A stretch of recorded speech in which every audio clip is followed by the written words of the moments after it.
you, everybody.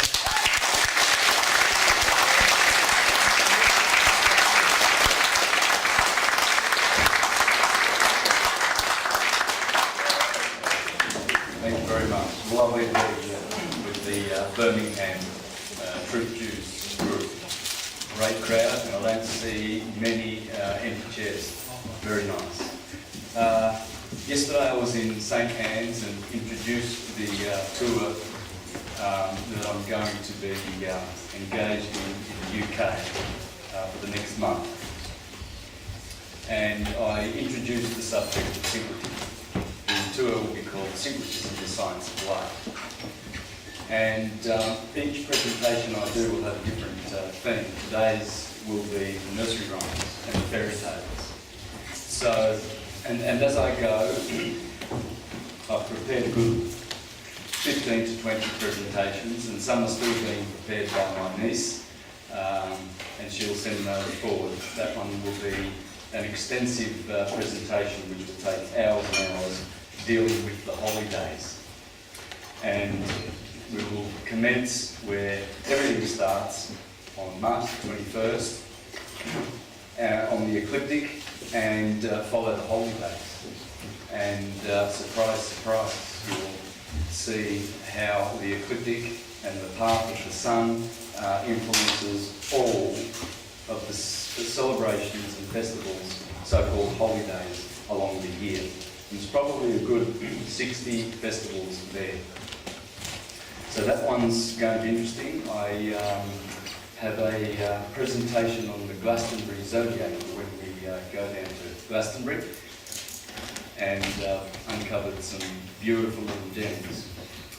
Catherine Montwood discovered the zodiac from her aeroplane in the 1920s, I believe, and she saw the zodiac on the ground, you see, and so she wrote a book and revealed that to the world.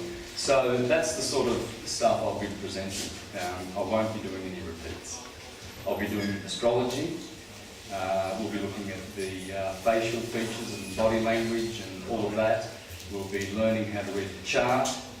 We're going to, if I get time, we're going to do an advanced astrology to do some very, very advanced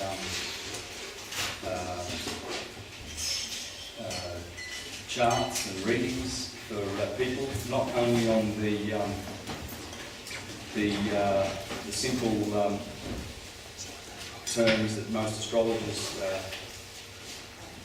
do the chart reading, but on medical. You can have a look at medical things with this. You can look at mental, emotional, spiritual, etc. The culmination of all of this tour will be the release of, well, I've already released this, but the sync rotor. I'll just show you that quickly before we proceed with today's presentation. Am I getting feedback? You can all hear me? Yeah. Good. This is the, that's the problem. How do we get that on the screen there?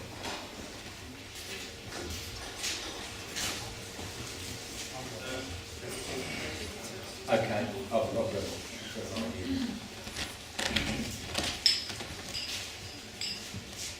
This way. So this will be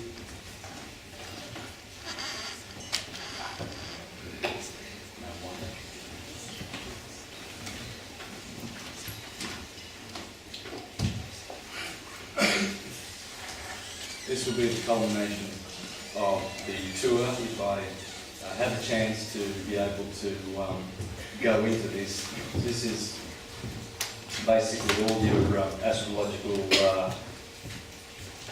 charts and information syncretized. So I'll just share a little bit of this with you. Here, as you see, is the human body within the circle of the zodiac, commencing at March the 21st. And so this is the segment of Aries, and all of this information is dealing with Aries. This is the cell salt for Aries.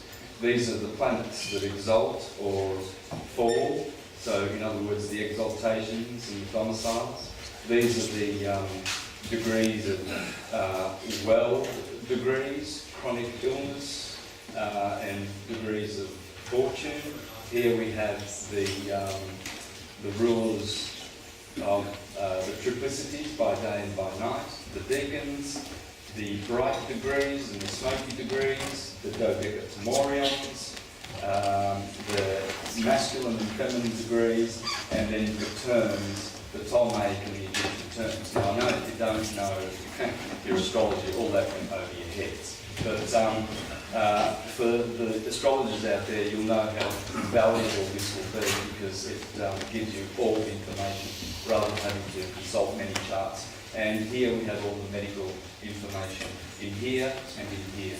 So it's all the complete package. And that's what I hope to be able to deal with. Unplug this, escape here, unfortunately. This reduces my screen I plug this in.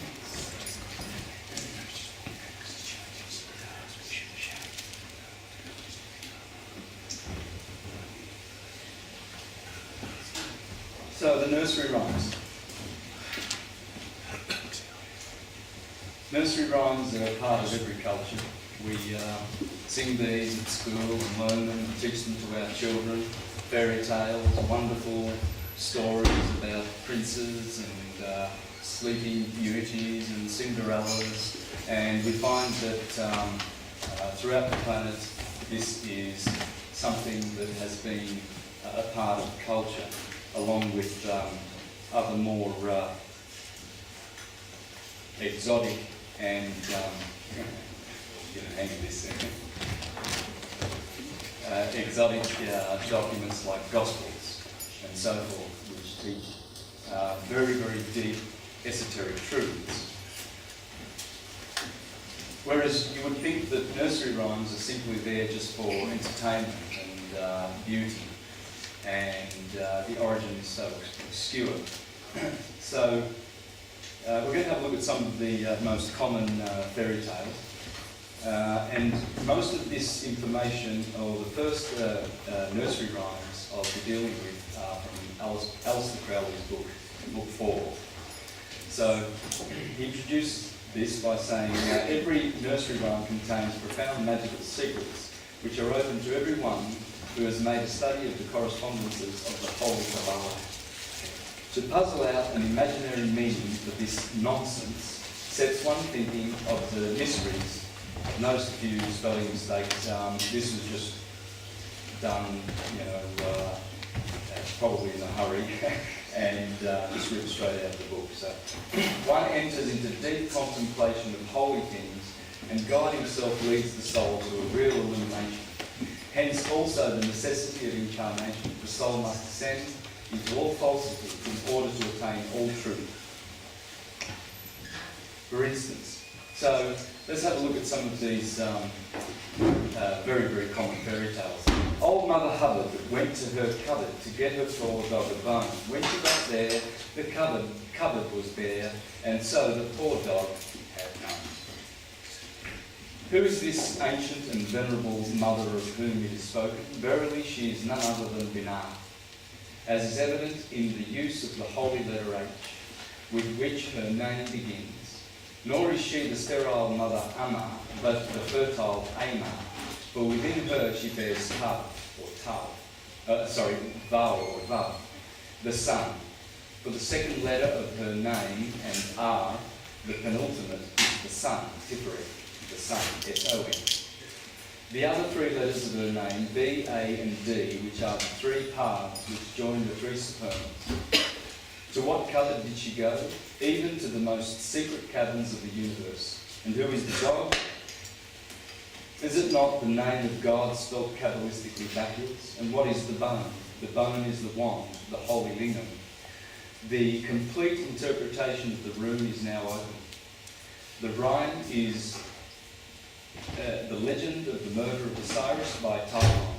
The limbs of Osiris were scattered in the Nile. Isis sought them in every corner of the universe, and she found all except his sacred lingam, which was not found until quite recently. How's that? Isn't that profound? Little Bo Peep, she lost her sheep and couldn't tell where to find them. Leave them alone and they'll come home, dragging their tails behind them. Bo is the root meaning light, from which spring such words as Bo tree, Bodhisattva and Buddha. And Peep is Apet, the serpent of Pophet. This poem, therefore, contains the same symbol as that in the Egyptian and Hebrew Bibles. The snake is the serpent of the initiation, as the lamb is the saviour. The Ancient One, the wisdom of eternity, sits in its old anguish, waiting the Redeemer. And this holy verse triumphantly assures us that there is no need for anxiety. The saviours will come, one after the other, at their own good pleasure, and as they may be needed, and drag their tails, that is to say, those who follow out their holy commandments, the ultimate goal. It's all the initiation. It's all about the initiation, and how one is able to do the good work, the alchemical process of raising the prism in the temple of our bodies. And these are wonderful little techniques that we use in our cultures from antiquity to instill these in our children. Little Miss Muffet sat on a tuffet, eating her curds and whey. Up came a big spider and sat down beside her and frightened Miss Muffet away. Little Miss Muffet unquestionably represents Malka, for she is unmarried. She is seated upon a tuffet. She is the unregenerate soul upon Tophet, the pit of hell, and she eats curds and whey, that is, not the pure milk of the mother, but milk that has undergone decomposition. But who is the spider? Verily herein is a venerable arcanum connoted. Like all insects, the spider represents a demon. But why a spider? Who is this spider, and who taketh hold with her hands and is in kings' places? The name of the spider is death. It is the fear of death, which first makes the soul aware of its forbidden, forlorn condition. It would be interesting if tradition had preserved for us Miss Muffet's subsequent adventures. And that's Tophet, folks. That's the where the Canaanites would sacrifice their children to Baal and Molech in the Gospels. Of course, this is all astrotheology. Little Jack Horner sat in a corner eating a Christmas pie. He stuck in his thumb and pulled out a plum and said, "What a good boy am I." In the interpretation of this remarkable poem, there is a difference between two great schools of adepts. One holds that Jack is merely a corruption of John, Ion, he who goes, Hermes, the messenger. And I would confirm that that is certainly one school that that would follow that. Jack is Jacob, Jacob is Bacchus, Bacchus is the sun. And the sun is the one that turns water into wine in September every year. The other prefers to take Jack's, and by the way, the British flag, I addressed this yesterday, has the Union Jack on it. It's Jacob. And it's red, white and blue, which denotes that it's referring to magnetism and electricity. White, pure, still undifferentiated causal magnetism, which produces the universe of effects, duality or electricity. Red and blue. Red being fire, blue being water. Jesus and Mary. Fire and marine, maritime. Mary being water. And so this Union Jack simply represents. I did have a whiteboard, yes I do. Let me just do this quickly, because we went to the Vatican a couple of weeks ago down in Rome, did a couple of days of syncretism there after 4 days of syncretism in Florence, and had a great turnout there. And we did a syncretism lesson at the Vatican. The Union Jack has this on it, you see, and that's the Chiro, the Labarum, in hoc signis vinces. That's Constantine saw this, and apparently, And so he adopted this cross, but it's nothing other than the equinoxes and the solstices. So you've got March the 21st here, the equinox, then the sun takes 3 months to journey along the ecliptic to the Tropic of Cancer, June the 21st. And then it has to go back to balance things out. You see the Union Jack. That's what it's doing. It's bringing this into union, because here is the white light. Here is the 0 point, the equinoxes. Balance, perfect balance. But here is the wave amplitude. Here is summer and winter. And so the sun has to cross through the scales of Libra at the other equinox, September the 21st. And then it has to reach the Tropic of Capricorn, December the 21st, shortest day of the year. And we did that. It's on the Union Jack. And red, white and blue. And the Vatican has a couple of colonnades like this, if you've been there, St. Peter's Square. And there's the obelisk that Julius Caesar ripped off of Cairo. This is the Cairo, by the way. Cairo, right? Ki-ro, Christ. Christ is light. That's what light does everywhere in the universe. Walter Russell said, the secret of creation is in the way. That's the way. And so this colonnade has some statues there. We did this lesson we started from here and filmed it. We walked up to here, and there's St. Peter's Square here. There's the famous road called Via della Conciliazione. Why would conciliation happen on that road? Because at Easter time, every year, when the Pope gets out here and speaks to the millions of supporters of whatever they do in their crime and enslavement of the masses, but millions turn up nonetheless.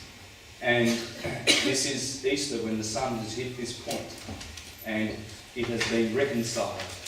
This is the point where reconciliation occurs, via della conciliazione. And these people would not be aware of that. These people know, but they wouldn't tell these people.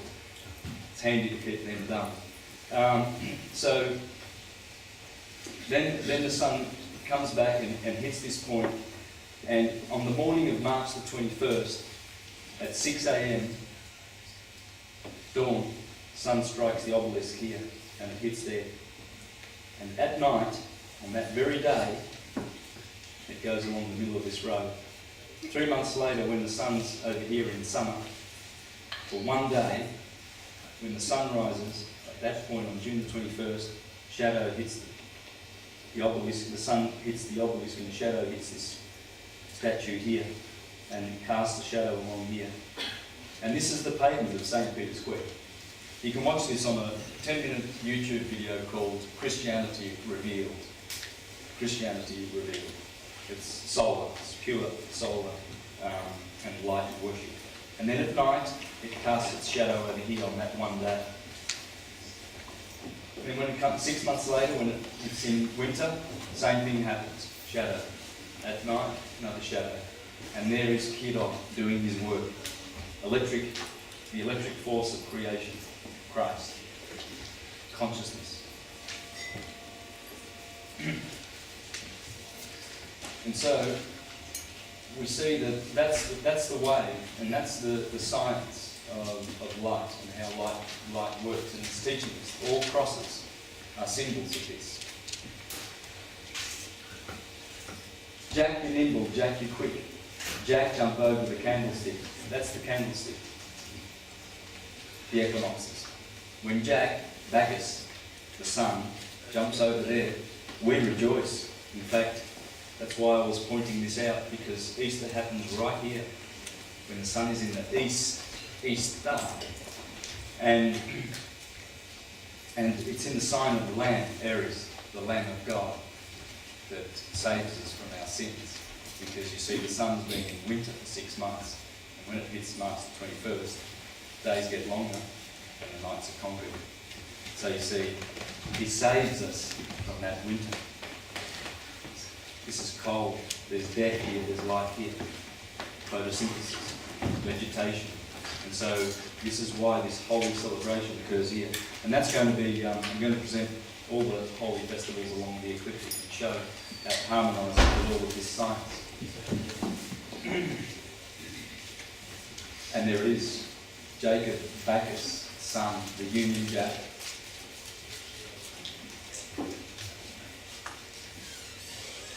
And there's the Via della Conciliazione. I think it's north, is it? Someone watching it. I think the Vatican's down here. So, sorry, east.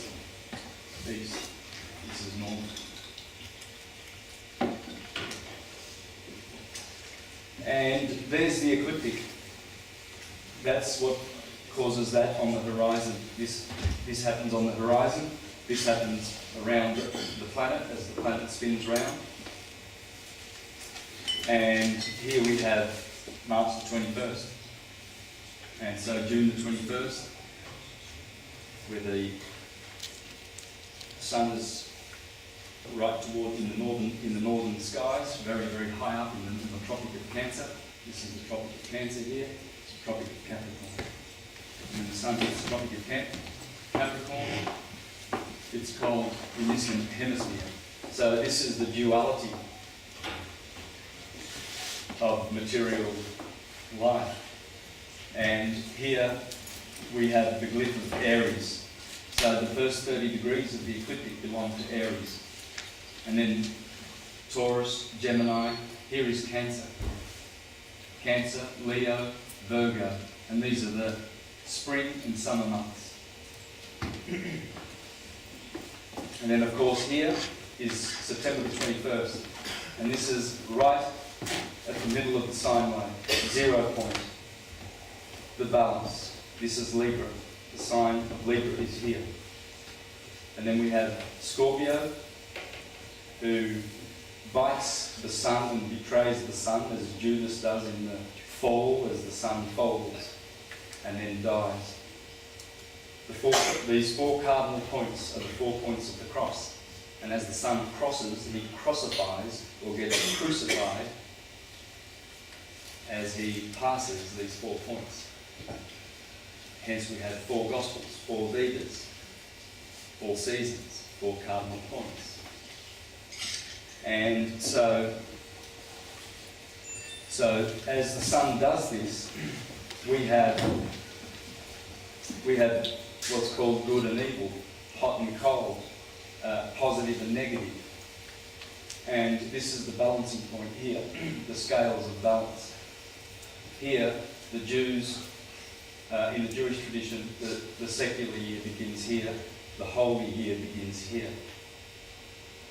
On March the 21st, the sacred year.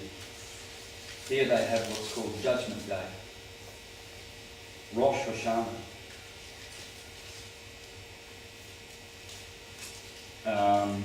Yom Kippur, Tishri, the month of Tishri is here, the month of Nisan is here, the 2 most sacred months of the Jewish calendar.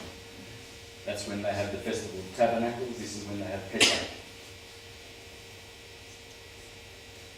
And this is what these nursery rhymes are also based on. And later we will see the fairy tales. Tom Tom the piper's son stole a pig and away he run. The pig was eat and Tom was beat and Tom went roaring down the street. This is one of the more exoteric of these rhymes. In fact, it is not much better than a sun myth. Tom is Tum, the god of the sunset. Excuse me. Called the son of Apollo, the piper, the maker of music. The only difficulty in the poem concerns the pig. For anyone who has watched an angry sunset in the tropics on the sea will recognise how incomparable a description of the sunset is given in that wonderful last line. Some have thought that the pig refers to the evening sacrifice, others that she is Hathor, the Lady of the West, in her more sensual aspect, but it is probable that the poem is only the first stanza of an epic. Well, I have an explanation for Tom and the pig. And St. Thomas Day let's do this, shall we? Have we got a... No, we might get... Ooh, no, water's not a good idea. No, a cloth would be better. Tissue. Tissue.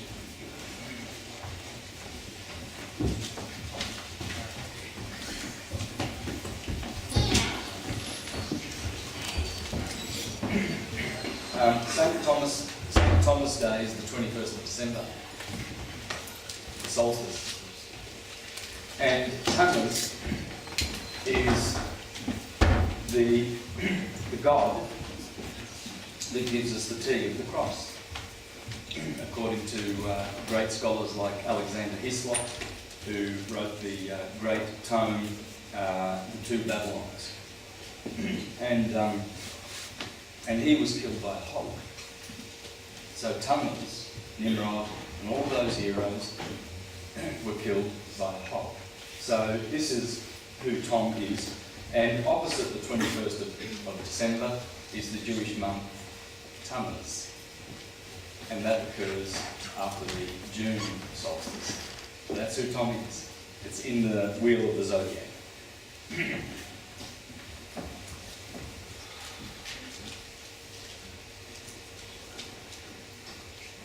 Hickory, dickory, dock, the mouse ran up the clock struck 1, and the mouse ran down. Hickory, dickory, dock. Here we are on higher ground at once. The clock symbolises the spinal column, or if you prefer it, time, chosen as one of the conditions of normal consciousness. The mouse is the ego, mus, a mouse, being only sum, I am, spelt kabbalistically backwards. The ego, or prana, or kundalini force being driven up the spine, the clock strikes 1, that is, the duality of consciousness is abolished, and the force again subsides to its original level. Hickory, dickory, dock is perhaps the mantra which was used by the adept who constructed this rhyme, whereby hoping to fix it in the minds of men so that they might attain to samadhi by the same method. So you see, 1 is unity consciousness. This is why the clock strikes 1. And this is what happens when we do the good work of raising the chrism. The chrism is the fluid in the body which is secreted from the claustrum.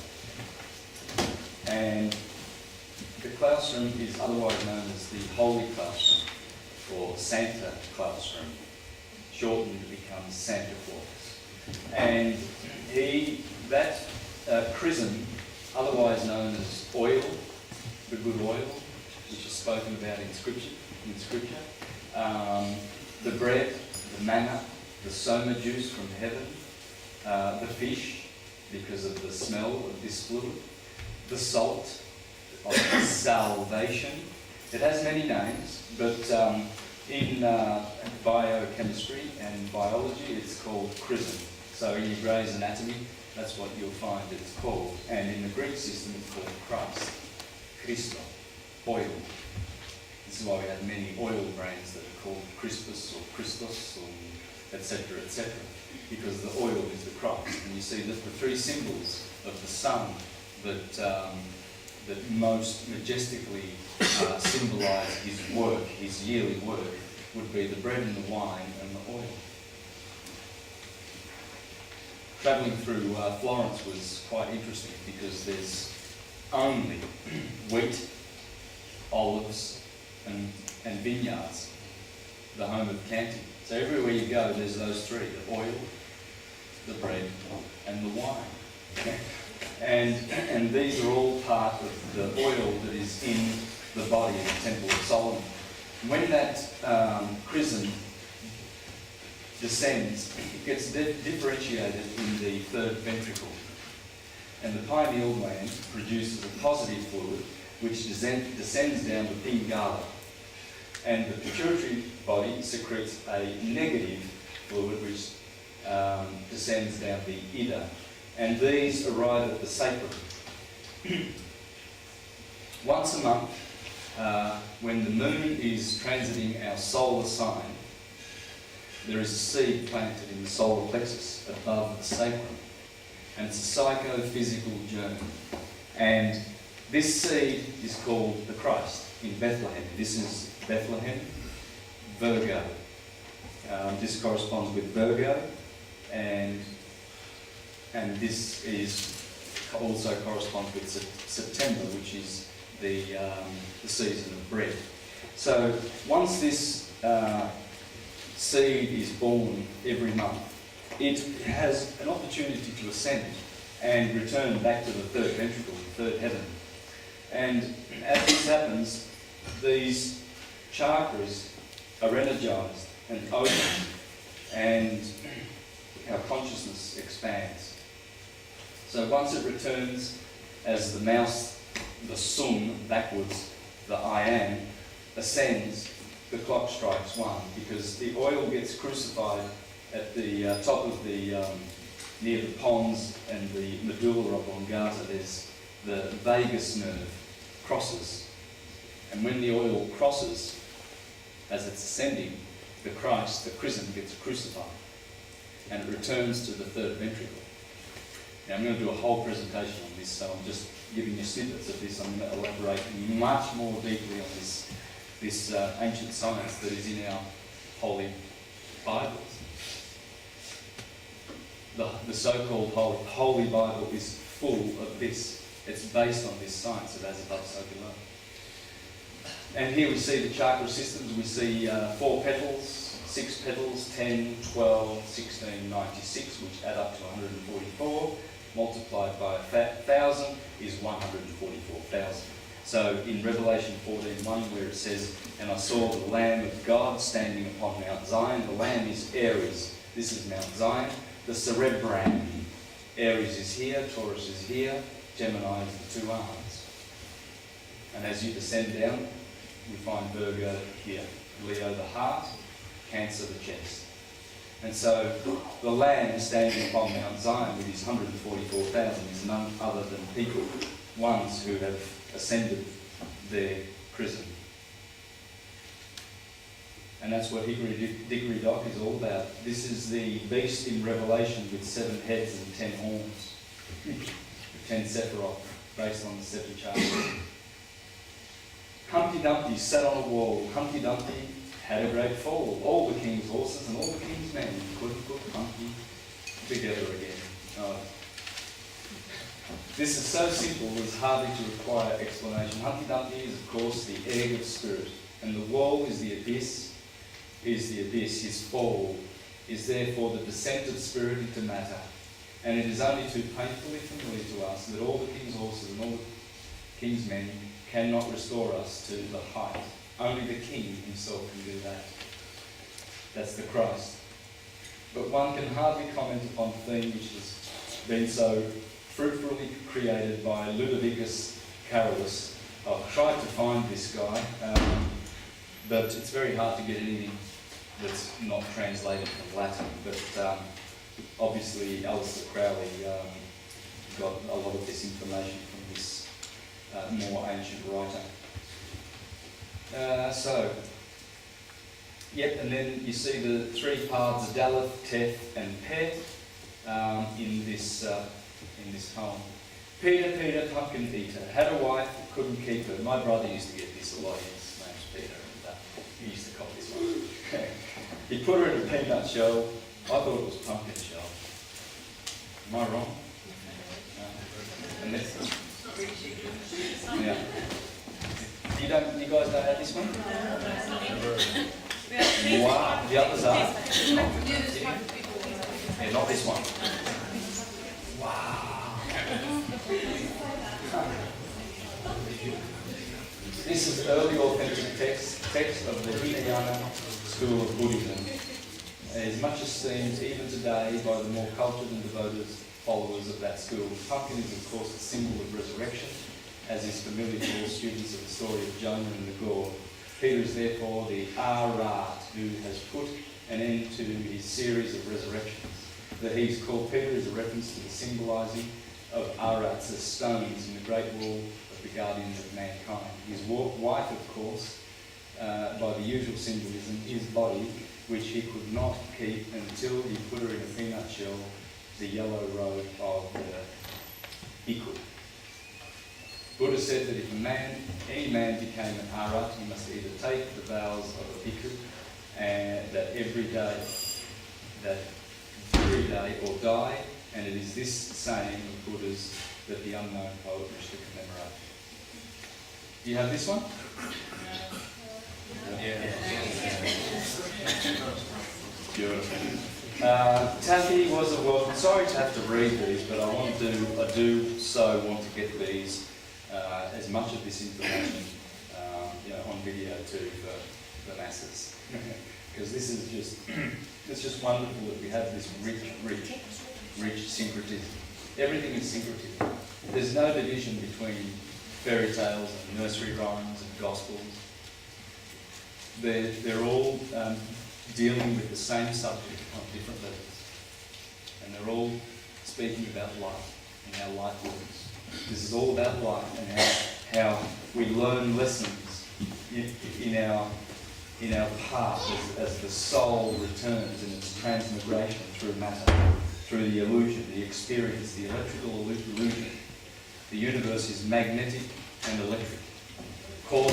Magnetic in cause and electric in effect. And electric is dual, positive and negative, the red and the blue. And we participate in this dance. And these are the rhymes and the stories that we teach and keep treasured. And they never go away. They don't go away. All the good sciences are always still there. They always have been. They are perennial because they belong to the perennial philosophy. Perennial means endless.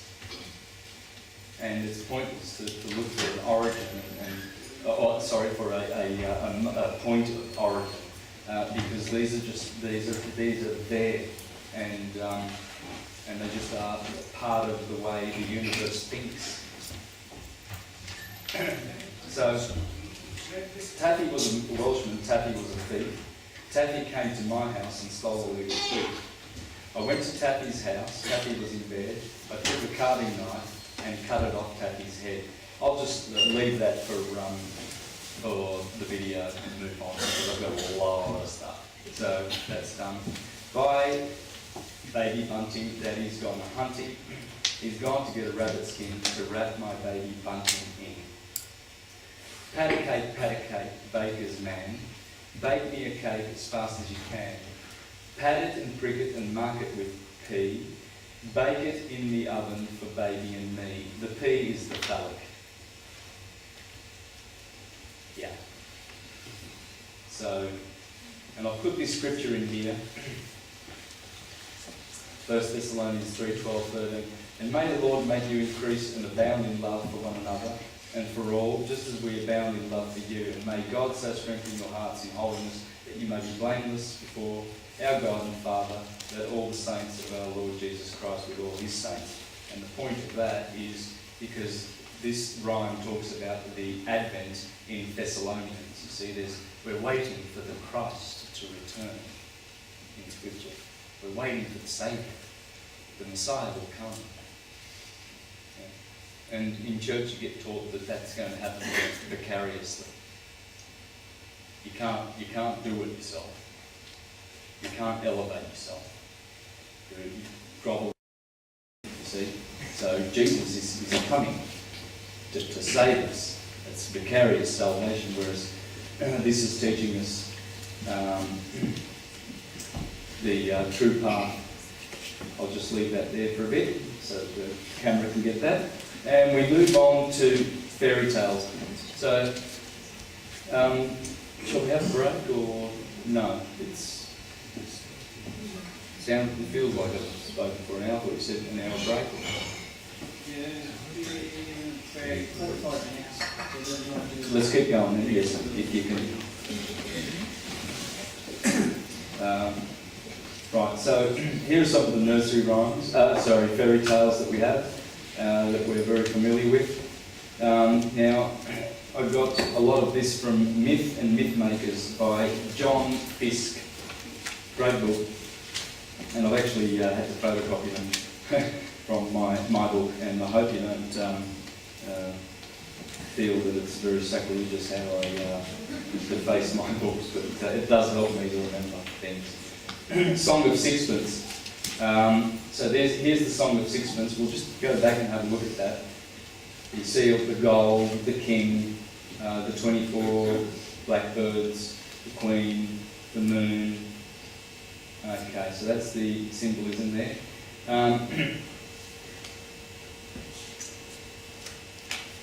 4 and 20 blackbirds are the 4 and 20 hours, and the pie that holds them is the underlying earth covered with the overreaching sky. How true a touch of nature it is that when the pie is opened, that is, when day breaks, the birds begin to sing. The king is the sun, and he's counting out the money, is pouring out the sunshine, the golden shower of the night. The queen is the moon, and her transparent honey the moonlight. The maid is the rosy-fingered dawn, who rises before the sun. Her master and hangs out the clouds, his clothes across the sky. The particular blackbird who so tragically ends the tale by simply snipping off her nose is the hour of sunrise. Isn't it beautiful? There it is. Oh, yeah. Well, I struggled to read it. Yeah. Sleeping Beauty. The Earth Goddess, the same book, sinks into the long winter sleep when pricked by the point of the spindle. In her cosmic palace, all is locked in icy repose, naught thriving save the ivy which defies the cold, until the kiss of the golden-haired sun god reawakens life and activity. So what we have, when we see the sine wave and how it works, let's just, there's the Tropic of Cancer and there's the Tropic of Capricorn, and this is the equator. What I'm doing now is I hope you're following me. You know what I've just done here. I've put the sine wave here. Maybe I should have done that first, but anyway. So the ecliptic begins here at March the 21st, and there's June the 21st. Here. There's September 21st and December 21st. So you've got your 2 equinoxes and your solstices. There's the Tropic of Cancer and the Tropic of Capricorn. So this describes the yearly circle of the sun on the ecliptic, but it also describes the day. Because here is 6 a.m, 12 midday, 6 p.m, and 12 midnight. Just as we put Adam Kadmon in here, there's the head of the human being in Aries and Taurus, and then the arms in Gemini, and then the 2 feet of Pisces touch the back of the head. So those are the 3 circles in here, but the day is important because it corresponds exactly with the year. So you have spring here and you have morning, you have summer here and you have afternoon, you have fall here and autumn, and you have evening and night, and here is winter and early morning hours. So when the sun rises here, this is what's going on here. During the day or during the year, because winter is the same as night, because it's just turned down the dimmer switch, really. That's all it is. It's all about light. More light in summer, less light in winter. More light during the day, less light at night. They mimic each other. They are one and the same thing. One's daily, one's yearly. So it's handy to remember this. This is the key to understanding fairy tales, because it's dealing with the yearly awakening of the earth and the vegetation, the blossom that occurs in Aries, the beautiful spring, and it's also talking about the day awakening. Beauty and the Beast. Fairy tales, their origin and meaning. John Thackeray Bunce. Beauty and the Beast. There are the 3 sisters, one of whom is chosen as the bride, of an enchanted monster who dwells in a beautiful palace. By the arts of her sisters she is kept away from him, and he is at the point of death through his greed. Then she returns, and he revives and becomes changed into a handsome prince, and they live happy ever after. One feature of these legends is that beings closely united to each other, as closely, that is, as the sun and the dawn, may not look upon each other without misfortune. This is illustrated in the charming Scandinavian story of the land east of the sun and west of the moon. Little Red Riding Hood. Same again. When the sun, during the day, rises, sometimes it's red. And when it sets, also, sometimes it's red. So Little Red Riding Hood, as she goes through and her mother tells her not to stop in the forest and talk, you keep going straight. Well, she encounters a wolf, and the wolf is Lupus. The wolf in the scales of Libra. It's always there. So these are the set constellations of the day. This is how the science came down to us. Aries will always be from 6 a.m. to 8 a.m. symbolically in the sky. The energy of the morning is Arian. Then the mid-morning is always Taurian, soft, earthy, solid, stabilised, relaxing. And then it gets energised by the twins in the morning from 10 to 12. This is the set sky, and the sun follows this daily, and the wolf is always there. The scales are always in the west. Let's put the west over there, so I don't, because I'm always doing east over there and west over there in my presentation. So when the sun sets, the Virgo is always above the horizon. She represents the Delilah, the gateway to the darkness. And she betrays Samson. Shimshem is Samson in Hebrew. It means little son. And so Delilah, the doorway to the darkness, is from 4 to 6. And so when the sun goes through there, he gets judged in the scales here, the Philistines. He loses his hair, his 7 braids of hair, because the sun is the 7-rayed god. And he gets betrayed, and then of course he asks Jehovah he's blinded. The Philistines blind him. Of course the sun's blind out here on the 21st of December. And so he says to God, show me where the pillars are. And he puts one hand on one pillar and another hand on another pillar, and he pulls down the temple. That's the year. It's finished. The year is over. So if you remember those, you'll understand all this, that it's describing the day perfectly well as it's describing the year. And the wolf is always here. In fact, there are 3 deacons of Libra, and they are Lupus, Victim, which is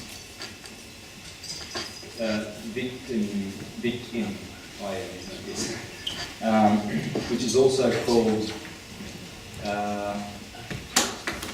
Corona Borealis, I think, or Australis. Anyway, Corona. Let's call it Borealis. And sorry, no, I'm wrong. Victim is Lupus. Excuse me. Corona Borealis, the crown, and the crooks. Those are the 3 deacons of Libra. Judgment, sunset. When the stars set, they have been judged by Saturn. Saturn is the ruler or the exalter of Libra. Saturn is always here at Set. His other name is Set. And Horus is always here on this horizon. The sun exalts over here in astrology. These 2 exaltations are very, very important, because this is the war between light and darkness. Saturn is black, the sun's light. And he's always Prince Charming, he always turns up there. Horus arising. Horus rising. Jesus, the sun. And in astrology, that's where he exalts. And here Set exalts. So you've got the war of Horus and Set. But all of this stuff goes on. And in our fairy tales, you see, Jesus is Little Red Riding Hood. As Jesus goes down the ecliptic, which is called Nazareth, or the Circuit of Galilee. Check that out in Strong's Concordance. Jesus is walking down to on the Circuit of Galilee. And in Strong's Concordance it says it's the zodiac, the circuit of the ecliptic. You've got to wonder how fictional Christianity has survived. You know, Pope Alexander, one of those Renaissance popes said, "Good Lord, how long will this upstart fiction of Christianity endure?" And his counterpart, Leo X, the Medici Pope, Leo X, I think he was painted by Raphael, he's got a famous painting, he said, "Oh, how profitable it has been, this fiction, this fable of Christ, to our coffers." And one of his bishops heard it and wrote it down for posterity. So, but these three deacons here, see, the judgment happens here always. See, Jesus is crucified here, as he is over here. But this one's particularly the famous one, because Mary is always, you know, at the foot of the cross, because that's Virgo at the equinox. So Virgo is here, and the scales of justice are here, Libra, and the three deacons are the wolf or the victim. Jesus was the victim, the sacrifice. He has a crown of thorns, and he dies and gets crucified on the cross. So you can do this in theology, you can do it in nursery rhymes, you can do it in anything. It's secretive. It's all there. So I won't read that because that's going to be very extensive. We're going to take a break in 5 minutes, and there's a lot more. And I want to do some question and answers to that. Jack and the Beanstalk. Well, we know who Jack is now, don't we? And we know what the Beanstalk is. It's the spinal column, the spinal cord. And I'm going to do an extensive presentation on that too. This is the same Jack as Jacob in the Bible, who lays down on a stone, and the stone is called the Stone of Scone. And Queen Elizabeth claims to have been coronated on this stone. See, but the Scottish say, "No, we've got it up here," I believe.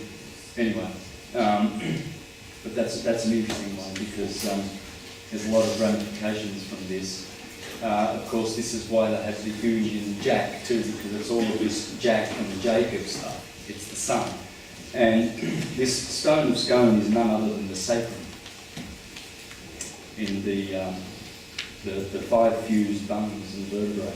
5 fused bones at the bottom, just above the coccyx. And this is where Jacob lays his head, you see, and he dreams of a ladder that goes to heaven. And he sees angels descending and ascending this ladder. And so he reaches heaven, and he says, "I have seen God face to face, and I shall call this place Penuel." And that's the Pinewood Land.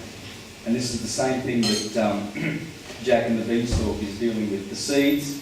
You see, Jack's always dealing with seeds or things of that nature. Jacob was looking after Laban's sheep and goats. Remember that story? If you used to go to church. It's funny because you people are advantaged, because we that come from Anglo-Saxon countries are advantaged with astrotheology. In Italy, they don't know the scriptures. They don't get the scriptures. At least, we had a bit of that, so we can refer to them. So I had to really struggle to get across some of the beautiful things of astrotheology. We are so blessed. English is Anglish, which is angelish. It's the language of angels. Don't get it confused with legalese. That comes from the Bar Society. And they've done that deliberately to enslave us. And we've been trained to speak that. But English is the most exquisite astrotheological language. I've done astrotheology in Spanish when I was in Ecuador. I've done it in Italian, of course, the last couple of weeks in Florence and Rome. But I have to tell them that they're missing out on a lot. There's much more in English with astrotheology. So we're very, very fortunate. But there's Jacob. He meets giants, and there's the golden egg, that's the thalamus, or the pineal gland, which Jacob in the Bible says, I've seen God face to face. Because once you get there, you see God face to face, and that's you. That's who you meet. Cinderella also, this is beautiful. Yeah, let's read this one. Yeah, I'll do that. Now, the story of Cinderella helps us find out the meaning of our fairy tales and takes us back straight to the far-off land where fairy legends began and to the people who made them. Cinderella and Rodoki and the Hindu Raja's daughter and the like are but different forms of the same ancient myth. It is the story of the sun and the dawn. Cinderella, grey and dark and dull, is all neglected when she is away from the sun, obscured by the envious spells, her sisters, and by her stepmother, the night. So she is Aurora the dawn, and the fairy prince is the morning sun, ever pursuing her to claim her for his bride. This is the legend as we find it in the ancient Hindu sacred books, and this explains at once the source and the meaning of the fairy tale. Yes, so Prince Charming, he always turns up here. In Aries, there's a deacon called Perseus, and he's got Medusa's head. He's just cut it off, because he cuts off the starlit night when he turns up. When the sun comes up, stars flee. That's what they say. And that's Perseus going, cutting off. And the hunter, see, the wolf gets to eat Little Red Riding Hood, but the hunter, Orion, he's the saviour there, you see, and he always brings the day. And Little Red Riding Hood gets to see another day.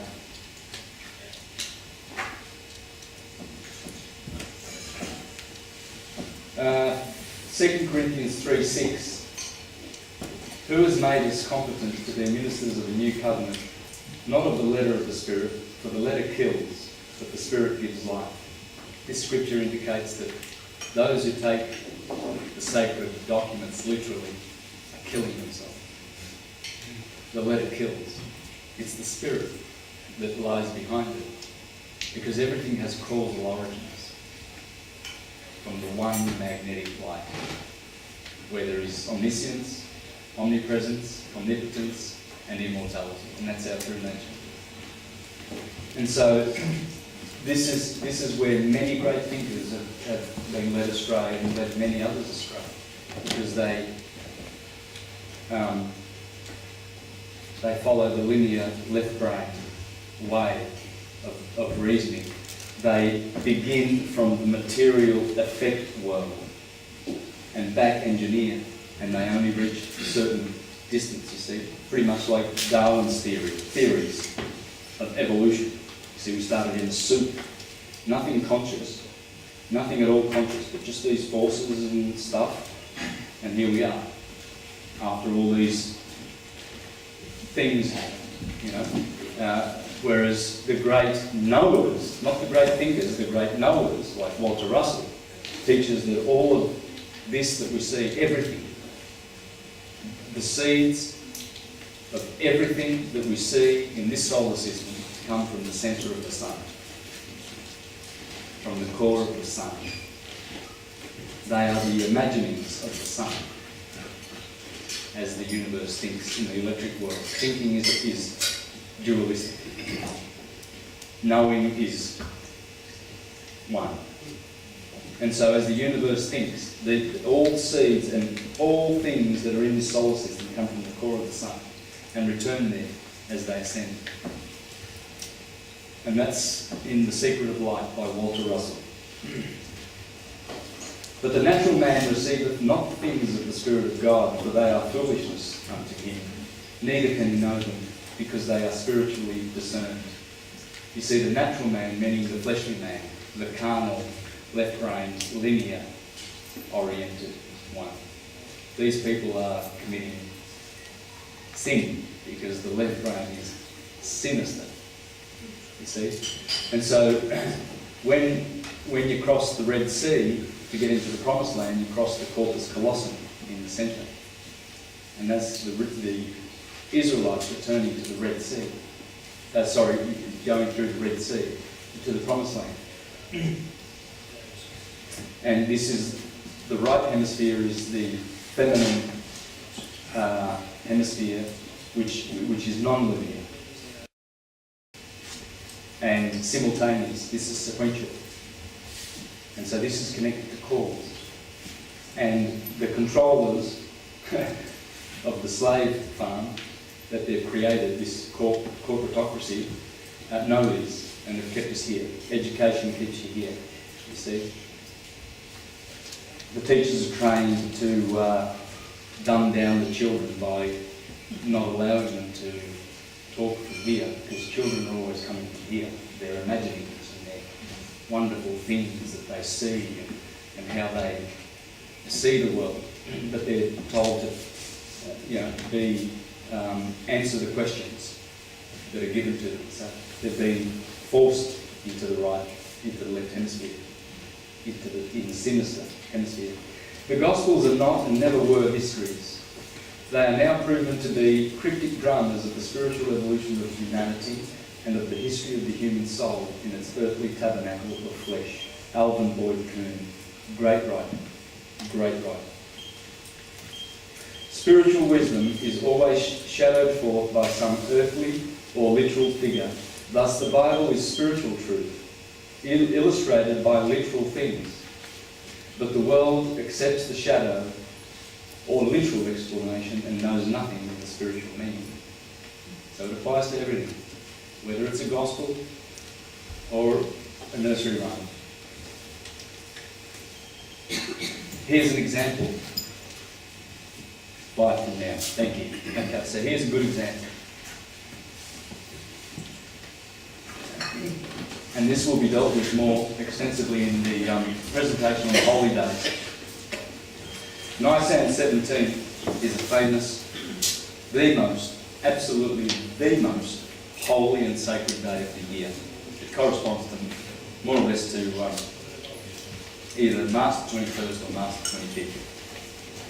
Because there's always 3 days after those 4 crossings that you wait, and that's the crucifixion always happens on the 21st, and then on the 25th you get the resurrection.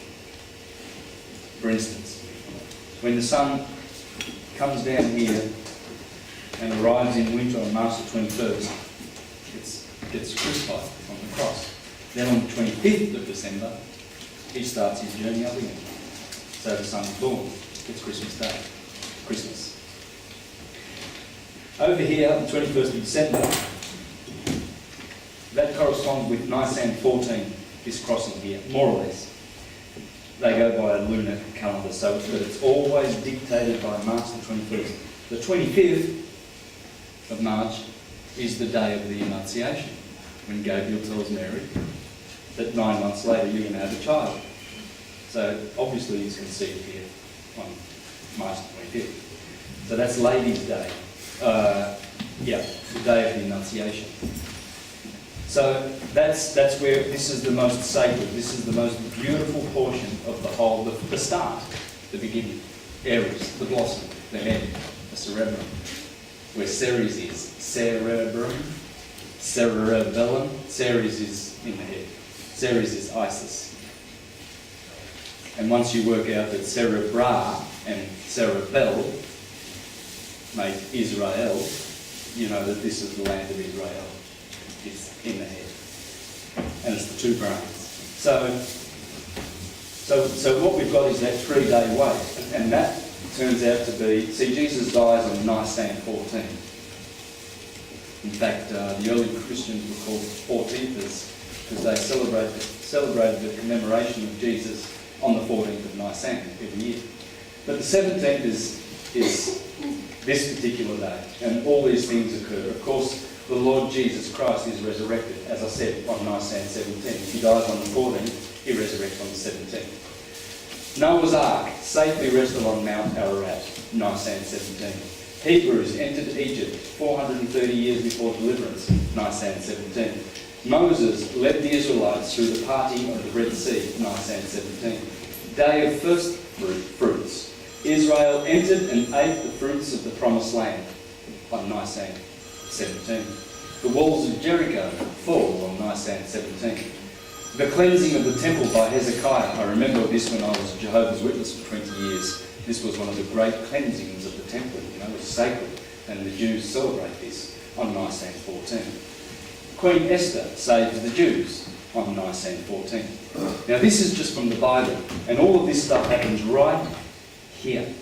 When I do the presentation on the holy dates, I'm going to show the same festivals that occur in Israel are happening in Japan, Ecuador, India, and I've got many other festivals. Rome, here they celebrated in Aries, Cerealia on the 15th of March, of April, in the sign of Aries. Cerealia. Okay. Because Ceres is the wax, that's another name for the chrism. This is where the wax is produced, the good oil. And so here is an indication. You see, this I found on a website, just looking around. And it's obviously a church-going Christian type website, because here they are praising the Lord that all of these sacred things happen on just one day in the year. And they say the odds of these events all happening on the same day of the Hebrew year are 1 in 783 quadrillion. Sorry, let's start with this. This is just astonishing. The odds of just 2 of these events all happening on the same day, the Hebrew year, are 1 in 129,000. Just 2 of these, the odds. The odds of all of them are this: 783 quadrillion, 864 trillion, 876 billion, 960 million. That's the odds. Praise the Lord. He can do all that. Let's have a break.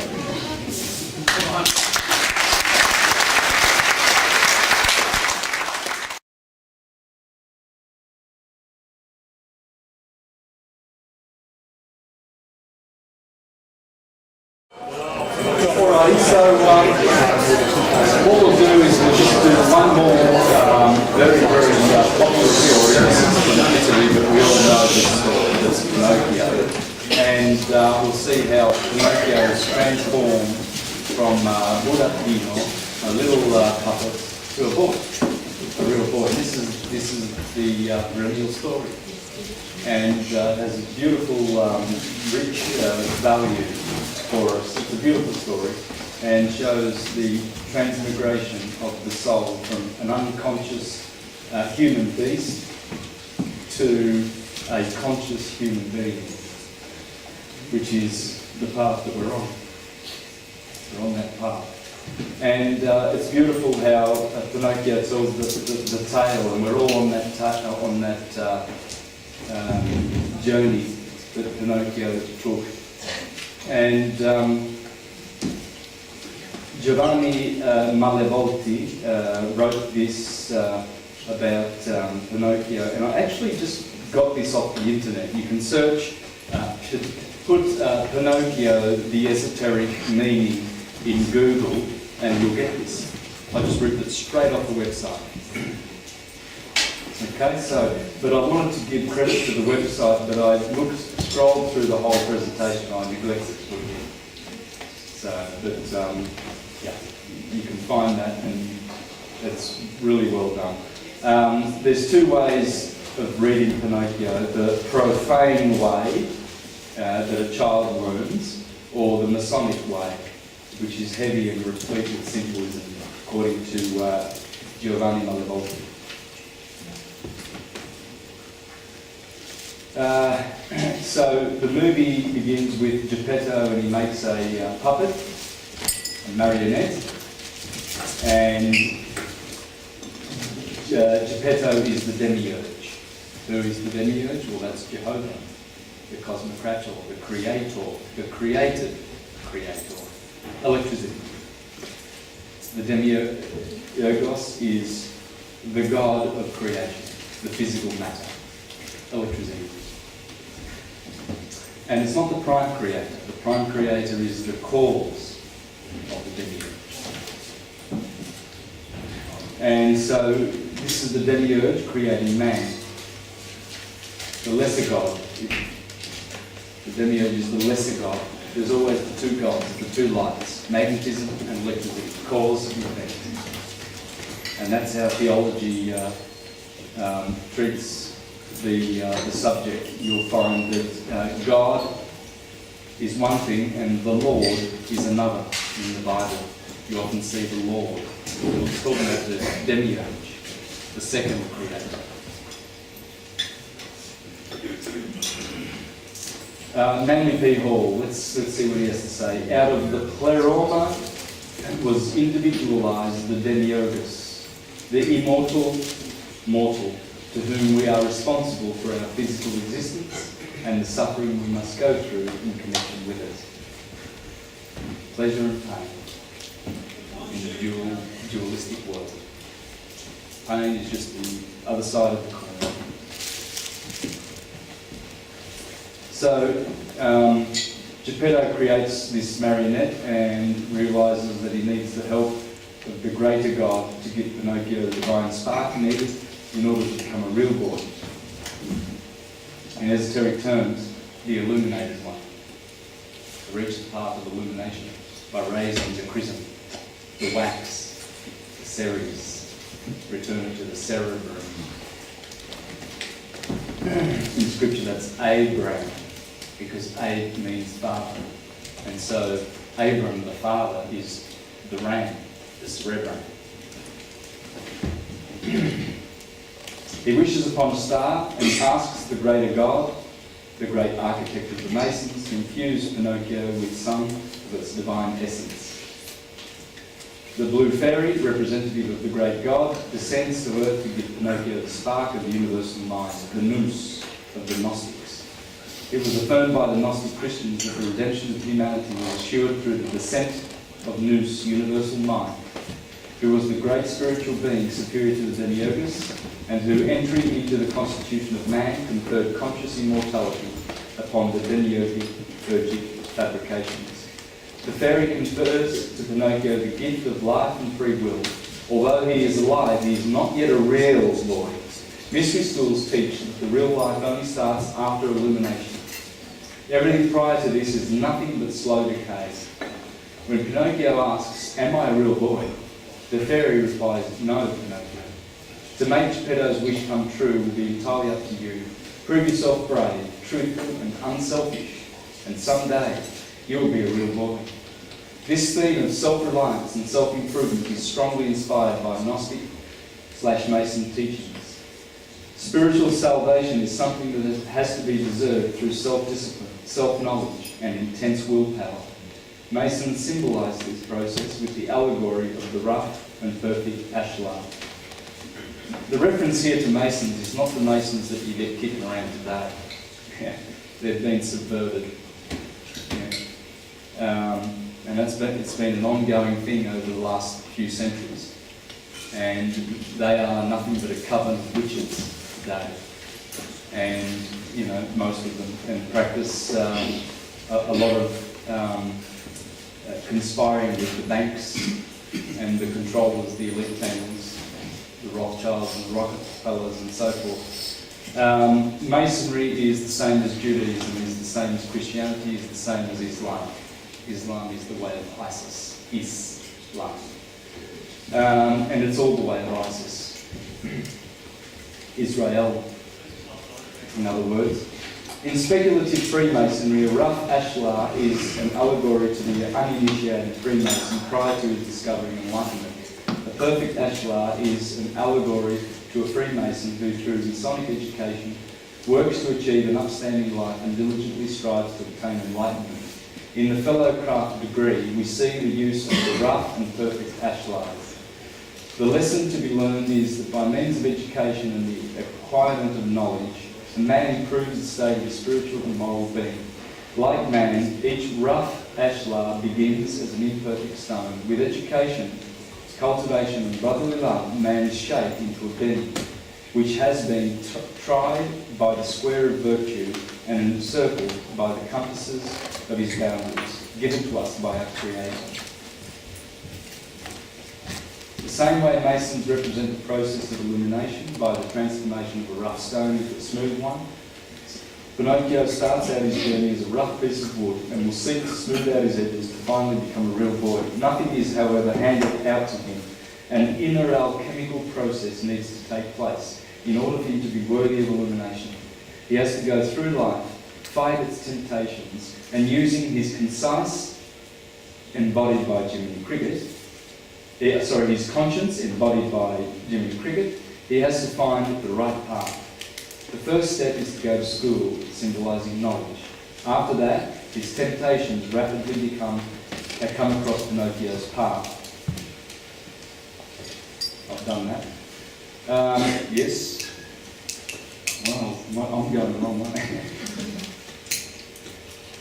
So, temptation, fame and fortune.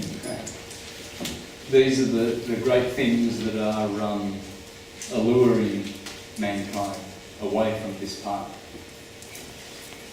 Make some money, have some power and some fame.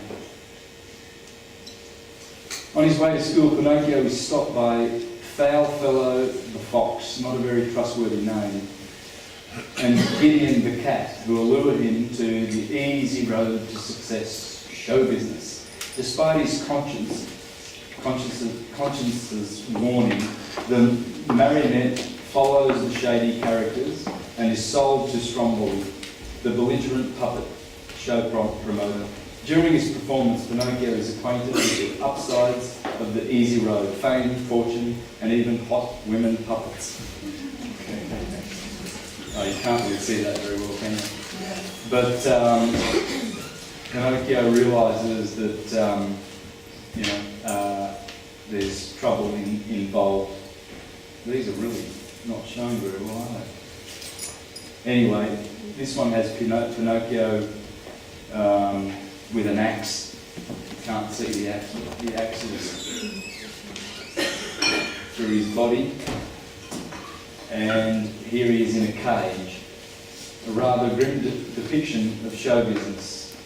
He is basically nothing more than a puppet. After seeing the true nature of the easy road, like the prodigal son that returns, like Ulysses who returns to Penelope, they all return. Jesus ascends, resurrects. They all return, all the heroes. He is caged up like an animal, and at the mercy of a cruel puppeteer, he was duped into selling his soul. Have you seen how many of these artists repent after having been tied up with a label? Michael Jackson for 25 years with Sony, and then they killed him because he was talking too much. You can check that out on YouTube. He was very earnestly telling people, my life's in danger, and there's a big corporate killing machine in Hollywood that makes actors and then mows them down. You think they all superstars that die young? Marilyn Monroe, James Dean, Rudolph Valentino, Heath Ledger, David Carradine, they were all whacked. Whitney Houston, Elvis Presley, because they make more money when they're dead. In fact, Randy Quaid, I think it was the brother of Dennis Quaid, revealed a couple of years ago that there's what he called a Hollywood star whacking club in Hollywood. And he said that Michael Jackson, he said Heath Ledger and David Carradine were whacked. He mentioned another guy, I forget his name, and he's fearing for his life. And one of the people in the whacking club said, from a bank, said that we prefer dead actors in Hollywood. You can check that out on YouTube, you'll find that, Randy Quaid. So, yes, the easy road to success, all these stars like Whitney, like Britney Spears and some of those rappers that get whacked, you know, because they realise what's really connected to selling your soul. You do sell your soul. So Pinocchio then gains back his conscience, Jiminy Cricket, and tries to escape. All of the good conscientiousness of the world cannot, however, save him. Cricket cannot open the lock. Nothing less than the divine intervention is needed to save him. But before he is truthful to the fairy, the divine messenger, and most importantly to himself. The temptations and early pleasures. The fox and Pleasure Island. You know, go and eat and drink and smoke and fight. Pleasure Island is a metaphor for the profane life, the life the prodigal son lived before he came to his senses and realised that it was better in his father's kingdom than eating food that not even the swine in his father's kingdom were eating. So he returned. So, yeah, and then there's Apuleius's golden ass, the metamorphosis. We are experiencing this right now. It's called apotheosis. Apotheos means from God. So animals metamorphosize, like the grub that turns into a butterfly. We apotheosize. Hang on. Experience apotheosis. Stick with that. But anyway, that's what's going on right now with the expansion of consciousness that we are experiencing as our bodies become more subtle and are upgraded. The whole solar system is being upgraded right now. It's all about the sun and where the sun takes us. As the sun journeys through Aquarius, we begin to know, because that's what Aquarius says, I know. It's air, air is mental, universe is mind. So we come out of the waters of Pisces just like we come out of the mother's womb, the mother's water, and we breathe air. So now we're home. Aquarius is the upper chamber, the third ventricle. You see, Jesus, when the apostles said to him, where shall we prepare the Passover? And he said, going to the village and you'll see a man with a watering jar. Follow him and it will take you to a furnished room with an upper chamber. And that's Aquarius. That's the furnished room with the upper chamber. In astrology, the 12 signs, the Temple of Solomon goes like this. Aries, the cerebrate. Taurus, the cerebellum or the cerebellum. The twins. Cancer, the chest, the mother's waters. Leo, the heart, the lion heart.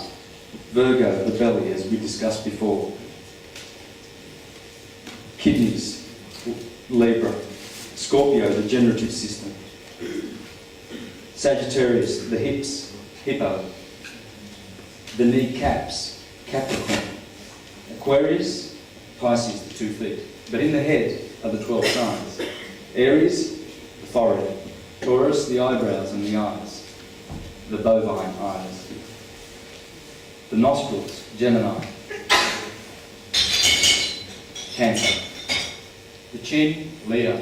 This is where the character comes out. Those are big, strong chin, have a strong, courageous character. Those are sucked in chin are more soft and phlegmatic. Virgo is in the throat. Virgo is ruled by Mercury. Mercury rules the nervous system and the air. Hence, she holds the esophagus and the spinal cord, which goes through the foramen. Foramen, there's many foramens in our bodies. For means whole. Ammon is the god of light, the sun. So that goes through the foramen into the skull. Then the 2 olives and the 2 pyramids at the back of the medulla oblongata is the scales of justice, Libra. Scorpio, Sagittarius, Capricorn is the ears. Saturn rules the hearing. Aquarius, what's this little, is this the sutra? What's this called with little babies you see?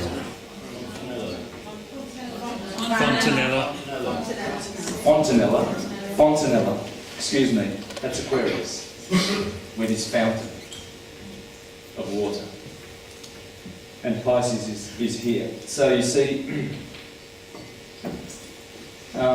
this is the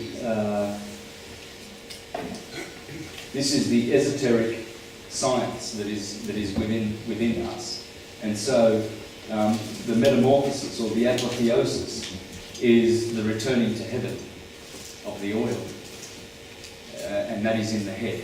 Head is short for heaven or heaved up. And so as we ascend, as Pinocchio ascends, he returns to heaven. The prodigal son returns to his father, his kingdom. The father is the Abraham or the cerebrum. The initiation. Pinocchio returns home to unite with his father, but the house is empty. He learns that Geppetto has been swallowed by a giant whale. The puppet then jumps into the water himself and gets swallowed by the whale in order to find his creator. This is the final initiation where he has to escape the darkness of the ignorant life, symbolised by the womb of the giant whale, and again, spiritual life. The metamorphosis describes the adventures of Lucius, who is tempted by the wonders of magic because of his foolishness, turns himself into an ass. This leads to a long and arduous journey where he is finally saved by Isis and joins the mystery cult. The story of the metamorphosis bears many resemblances with Pinocchio by its storyline, its spiritual allegory, and its theme of occult initiation. Pinocchio, once he had regained his conscience, escaped the prison of profane life and escaped Pleasure Island. This is the writer Carlo Collodi, heavily inspired by the classical story of spiritual initiation, the Book of Jonah, and in Christianity, Islam and Judaism, Jonah and the whale is also read in mystery schools. Jonah is also the central character of the Book of Jonah, ordered by God to go into the city of Nineveh to prophesy against it, for their great wickedness is come up before men. Jonah seeks instead to flee from the presence of the Lord by going to Jaffa and sailing to Tarshish. A huge storm arises, and the sailors, realising this is no ordinary storm, cast lots and learn that Jonah is to blame. Jonah admits this and states that if he is thrown overboard, the storm will cease. The sailors try to get the ship to the shore, but in failing, feel forced to throw him overboard, at which point the sea calms. Jonah is miraculously saved by being swallowed by a large fish, specially prepared by God, where he spent 3 days and 3 nights. In chapter 2, while in the great fish, Jonah prays to God and his affliction, and commits to thanksgiving, and to paying what he has vowed, God commands the fish to vomit Jonah out. Sorry? As an evangelist. Yes.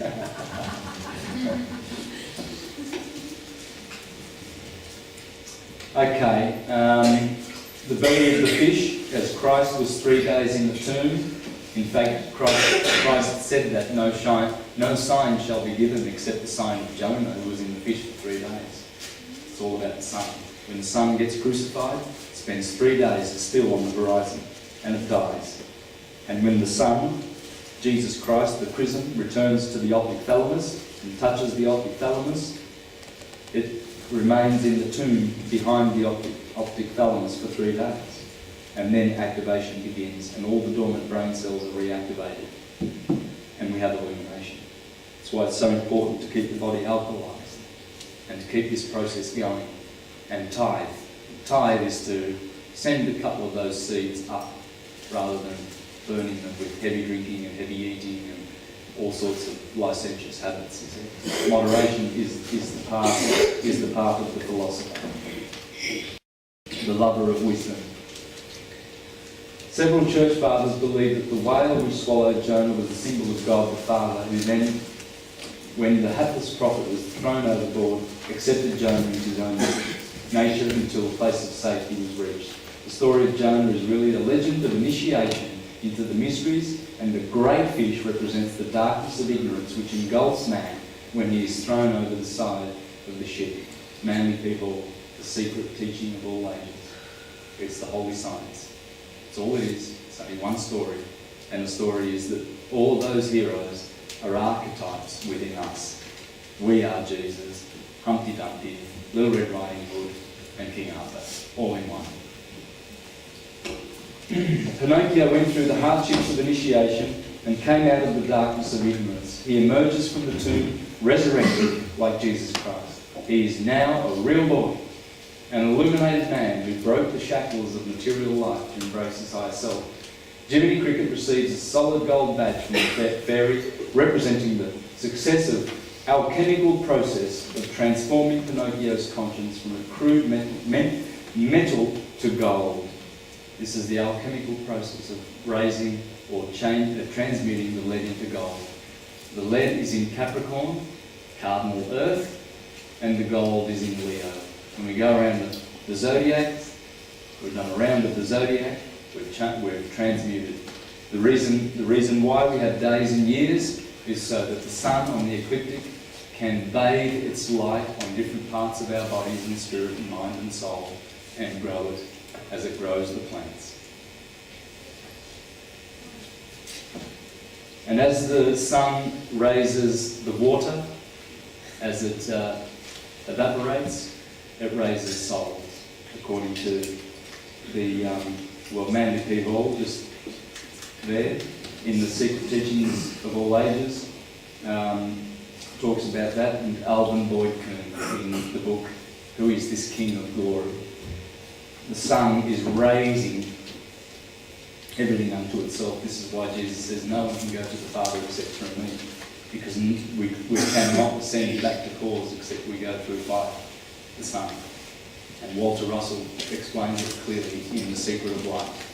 From the sun comes everything that is thought of in the solar system that we see, and it returns and goes back to cause.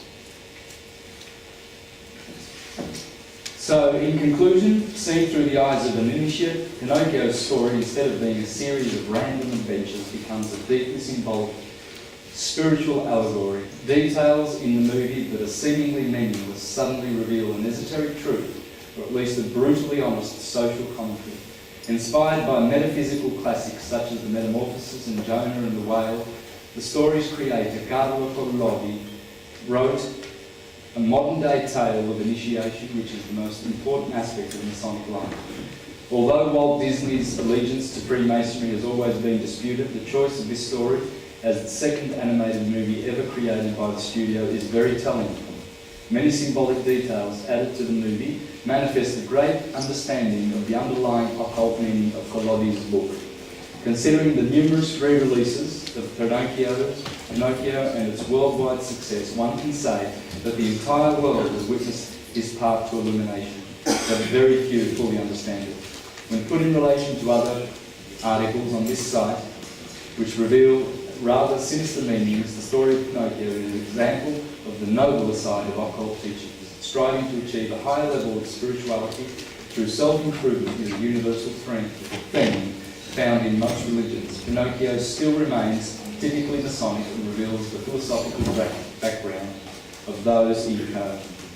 And that's the presentation. So we see there that we see the one perennial theme, and that theme is the metamorphosis that we are all to undergo.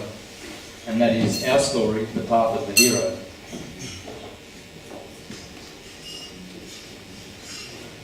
See, Manly People, now let me quote who Manly People quotes. Macrobius of the 4th century, who wrote a commentary on the dream of Scipio.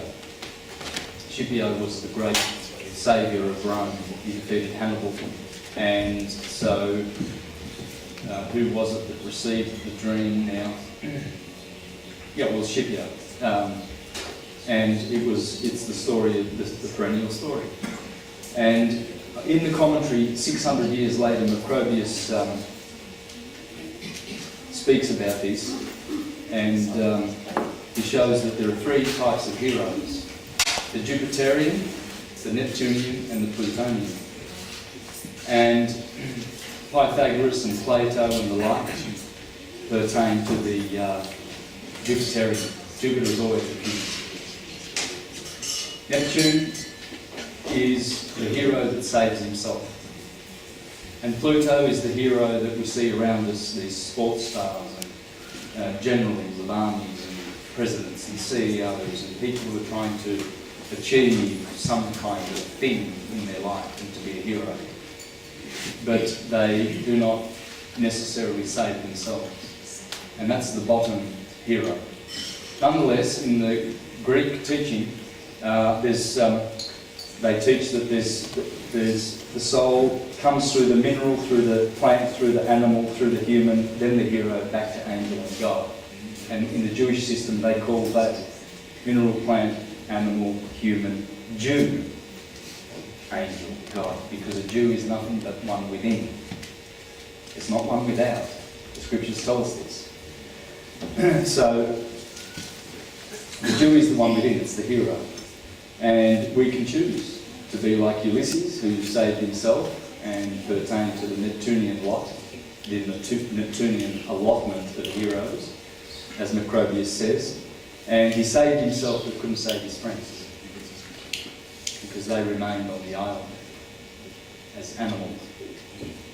And whereas the great philosophers like Pythagoras and Plato saved many, the Jesuses and the Buddhas and the Zoroasters and so forth.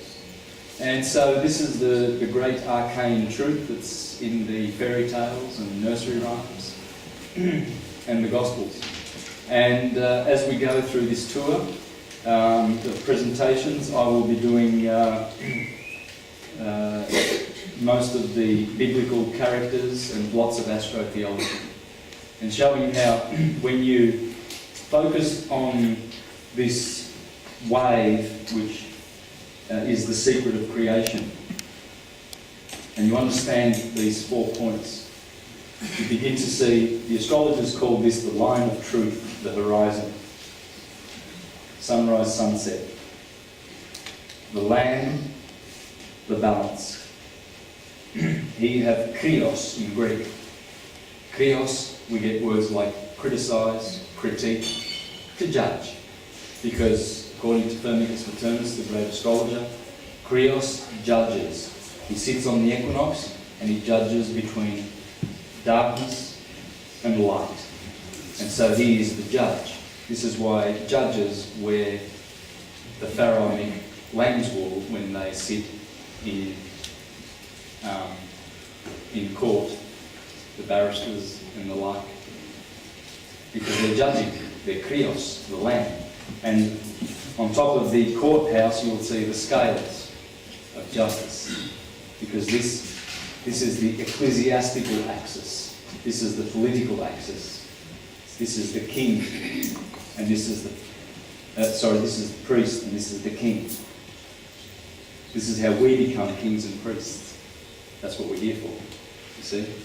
In Revelation it talks about the saved ones, the 144,000 will be kings and priests for 1,000 years with Christ. We'll see, that's dealing with this equinoctial axis. Here is the holy days. Most of, probably 80% of the most important religious festivities happen here. As I said, Easter, Pesach, Sukkot is over here.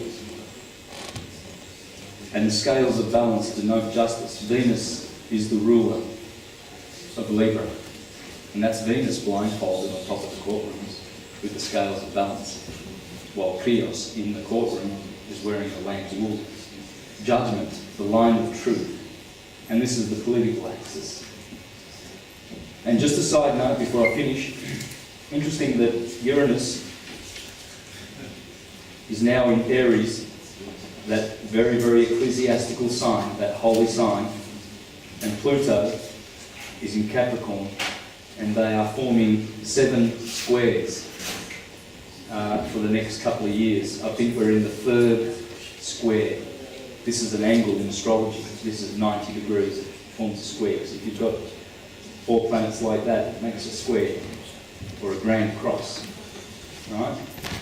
So Uranus, the revolutionary, independent, individualistic, altruistic, Christ Saviour, Uranus means heaven, Uranus, is in Aries, illuminating the cerebrine. It'll be in there for another 6 or 7 years, squaring with Pluto, the destroyer and transformer in the political Capricorn, Cancer, solstitial axis. So this is a destructive aspect in astrology. These two planets are very appropriate that they find themselves in the axis of the king and the priest. And you'll see transformation and destruction in the ecclesiastical and political arenas. Once the 7 squares are completed, I think sometime in 2014, you'll see the complete destruction of this fictional Ponzi scheme of so-called religion and politics. Government is nothing other than, when you look at the word government,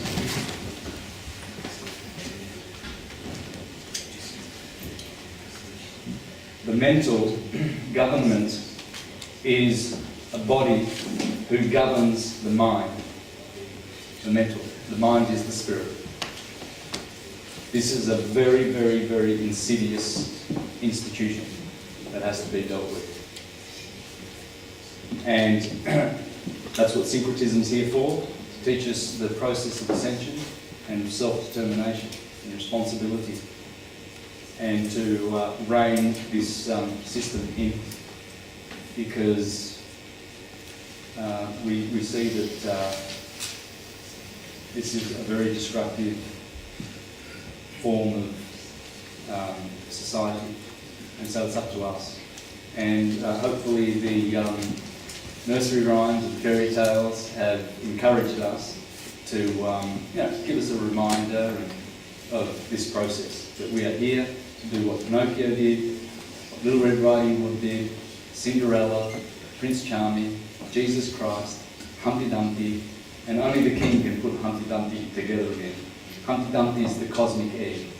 We all begin in the womb of our mothers as an egg, and then sperm comes along and creates one egg, and we start from oneness. And that egg is us. That's the journey. We start from there. And only we, the king, can put Humpty Dumpty together again. So thank you very much for listening, and I'll take some questions.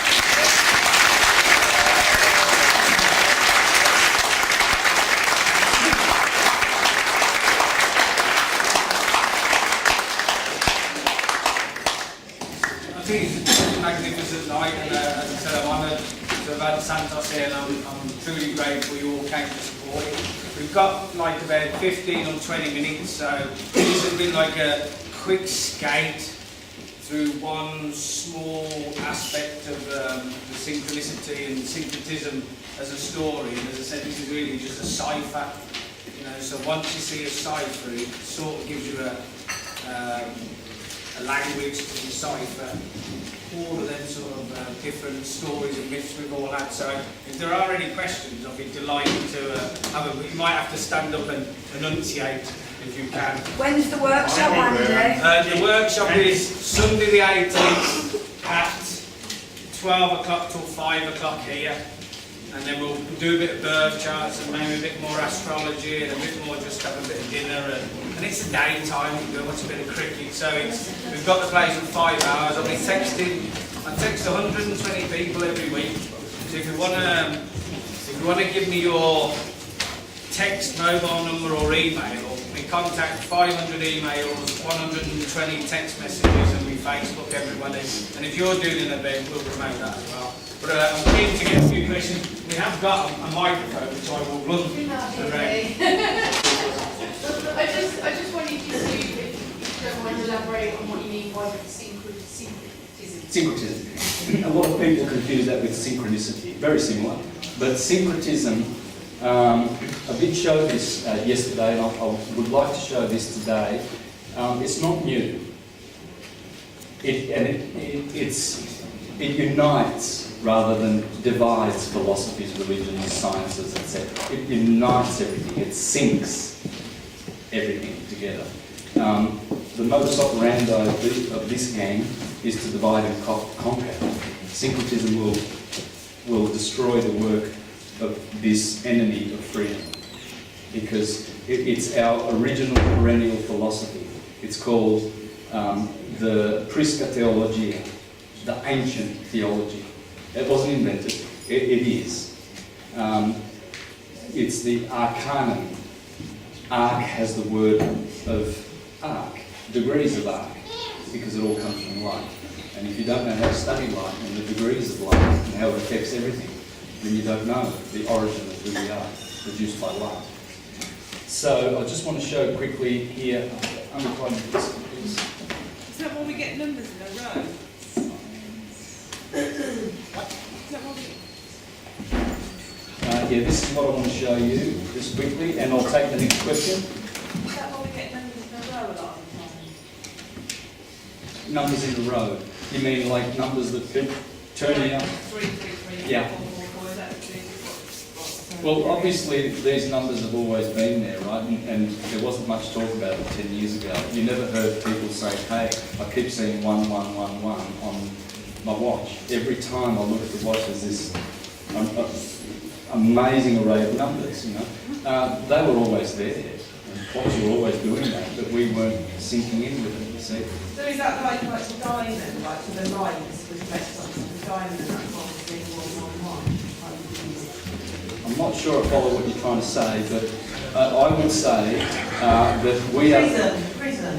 Yeah, I guess so, yes. We're picking up the energy of those numbers. We're sinking in with it. We're becoming more aware. We can take in more information.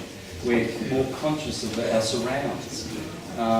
You know, how many people have beat their alarm clocks by about 30 seconds every morning because something tells them that the alarm clock's going to, you know, they're in sync. The lines. Yeah, and it's light, of course, it's all light. Here we have Hickory. In 1486, there you have his book of 900 Theses of Syncretism. This is 500 years ago in the Renaissance. So, to go back to your question, syncretism is old, it's perennial. Do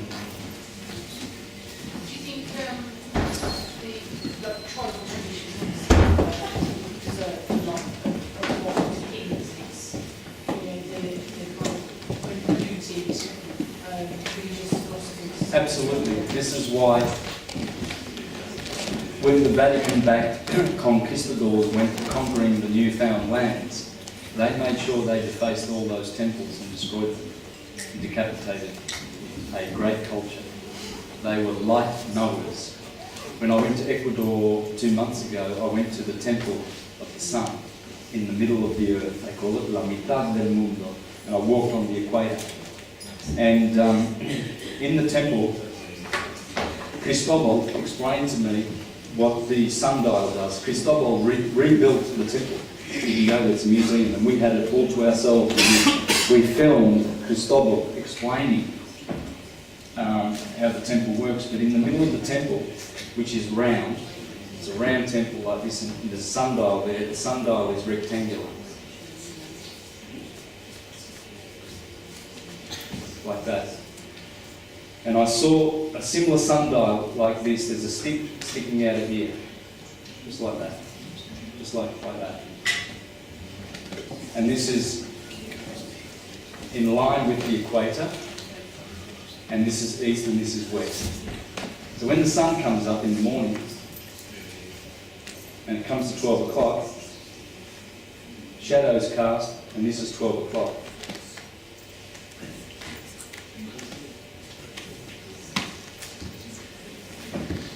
And then as the sun progresses, 15 degrees, over here is 1 o'clock. And then 2 o'clock, 3 o'clock, and of course, 3 o'clock, 4, 5, and of course here is 6 o'clock. Are you following? Yeah, because the sun, as it rises, the shadow goes round and then this is midday. Now I went to Calabria to a town called Trovea. It's an old, very old town, perched on the top of the cliff, and you can just watch the sunset. It's beautiful. And they had a sundial like this. I filmed it right in the square in the centre of this small town, very old town, and exactly like this. And it had this on there, 12, right here at the bottom. 1, 2, 3, 4, 5, and 6. And this is what he explained to me. And see, these people were following the path of the sun.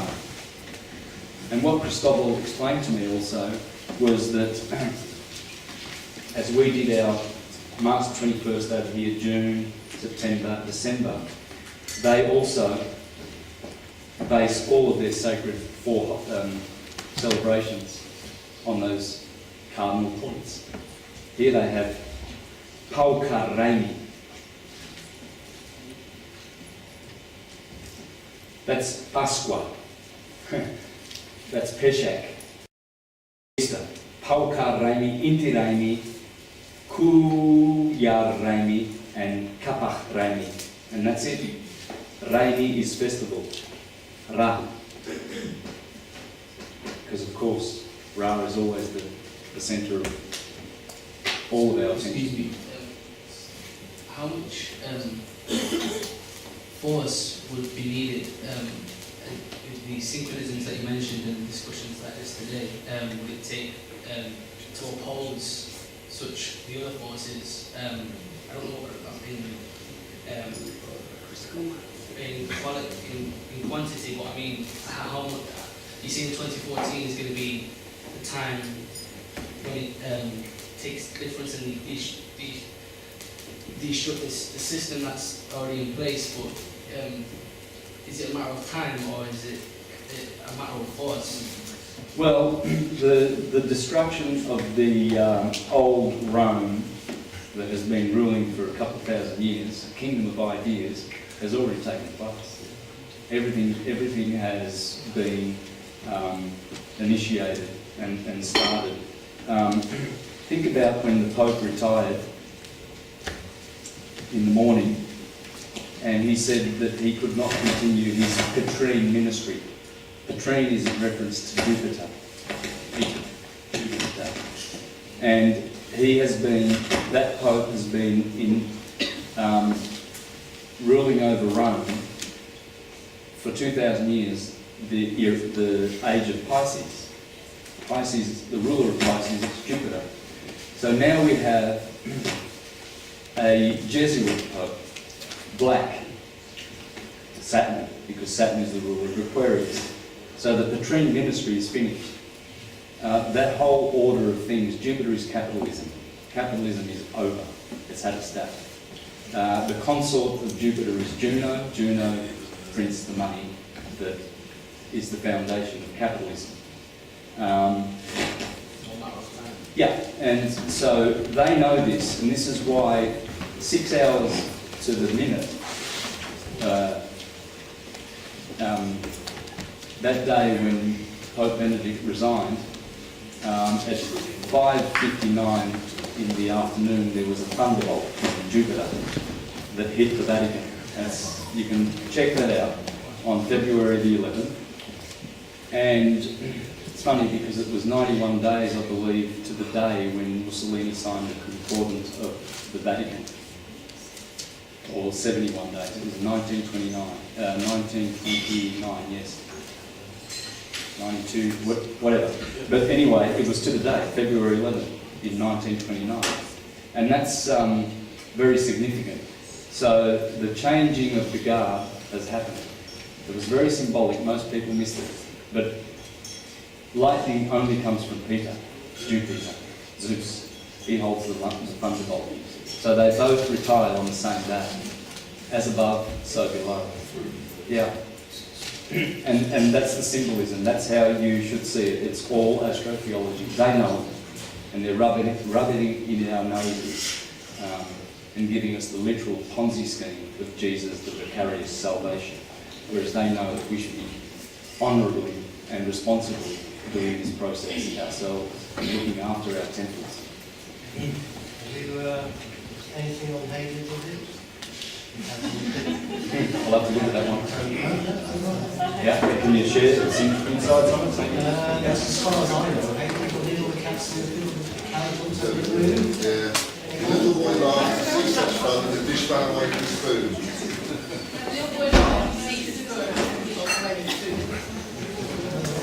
It's all astrotheology. All of it. Anything about the man in the moon? No, there's not. A lot of cultures apparently have this man in the moon. Not the face of the man on the moon, but the man in. Man in the moon, yeah. Well, the moon is the first guardian of the first heaven. There's 7 heavens, and 7 planets rule those heavens. Starting from the moon, the Alpha, and ending with the Omega, Kronos. So Saturn, and then Jupiter, and then Mars, the 4 boys above the Sun. And this is here, the heart chakra. These are the 7 chakras, the 7 days of the week, the 7 planets. And you've got Venus here, and you've got Mercury here, and the moon is the first. See, she guards the lower world. And these are the seven vices that turn into 7 virtues as we ascend. Kronos is the crown. Is the crown chakra. 1,000-petaled crown chakra. So Kronos, the crown, and she is responsible for preventing souls from ascending. And that's why when the moon bounces souls back, you see, our souls the vibration of our souls must be higher than these, because these were created below us. We were created way above these captors of our souls. This is the demiurgos, the Elohim. And so she bounces souls back and they become monsters.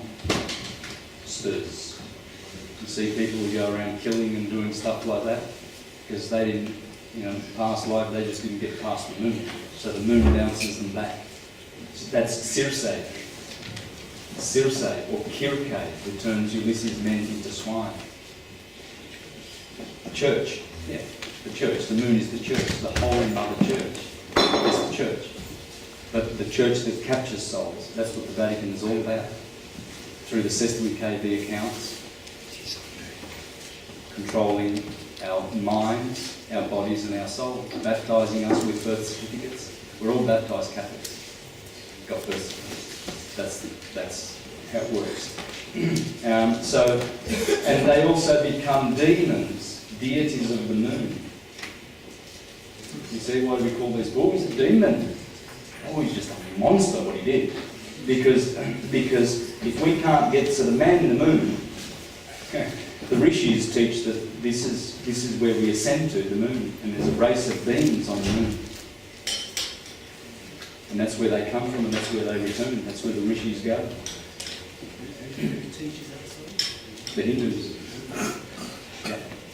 It's all about the moon. She's the first guardian. And once we escape the rings of Saturn, the Lord of the rings, see, he's got rings, and he's the Lord of these concentric rings. You see here we have Monday, Saturn Day, Fool's Day, Thursday, Tuesday is Mars Day, Sunday, Friday, and Wednesday. These are all the sevens, the 7 musical notes. When you go to China and they pluck those strings, one's called Saturn, one's called Jupiter, one's called Venus. If they've got a 7-stringed instrument, that will be the names of the strings. And they all have their resonance, they all have their vibration and their colour.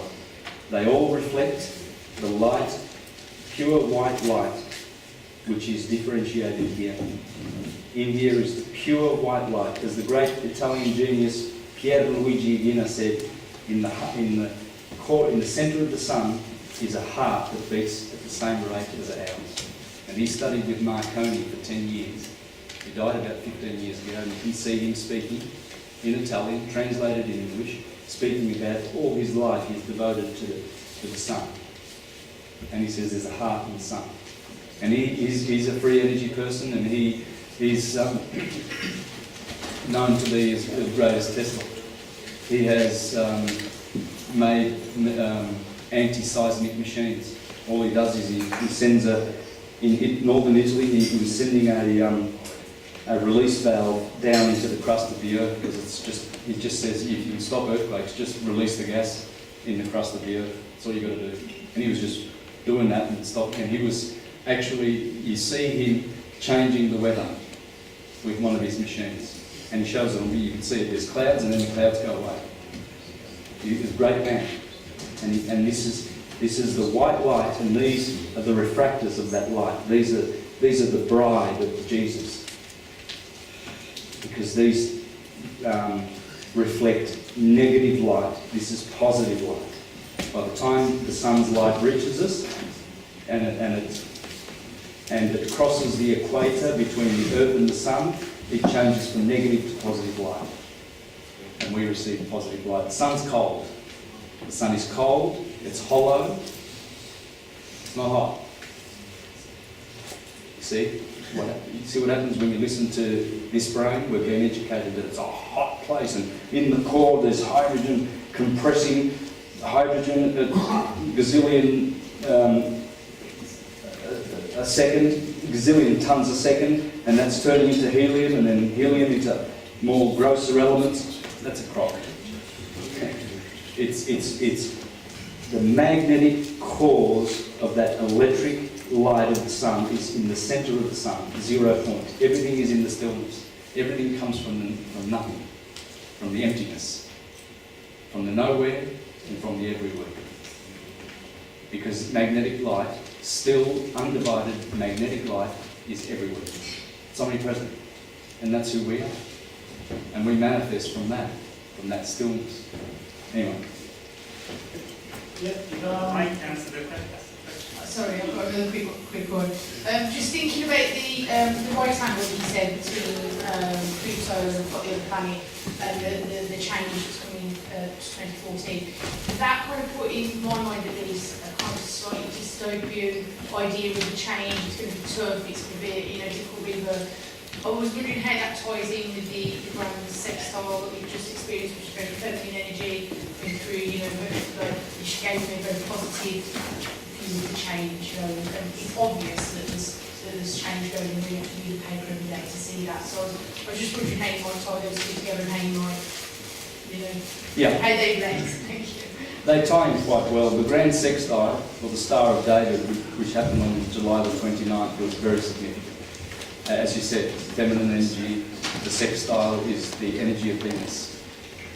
The trine is the energy of Jupiter. They are the two benefics. So it's a blessed energy. And at the moment, Jupiter is in Cancer, which is the sign of his exaltation. So for the next year, Jupiter will be transiting Cancer. And that is a great opportunity for us. Jupiter is the great one, and he is exalting right now. So if you want to be a Jupiterian hero, now's the time. He was in Gemini just last month, and he hates Gemini. But you'll find that everything you do will succeed, if you remember this. Jupiter in Cancer is a great sign. In the horoscope of Sri Rama, the incarnation of Vishnu, the greatest God-man who ever lived, he has Jupiter in Cancer, conjunct the moon on the ascendant. Because Jupiter in Cancer is just magnificent. And we've got him there for another year. And so that was the grand sextile. And it's a portal. When we go through those, things change. If we don't know what's going on above, we will never be able to translate what's happening down here. And the stars, astrology, is the mother science of all of this. She holds all the secrets. She is the universal mind thinking, and we can know our true nature by understanding her. Whoops.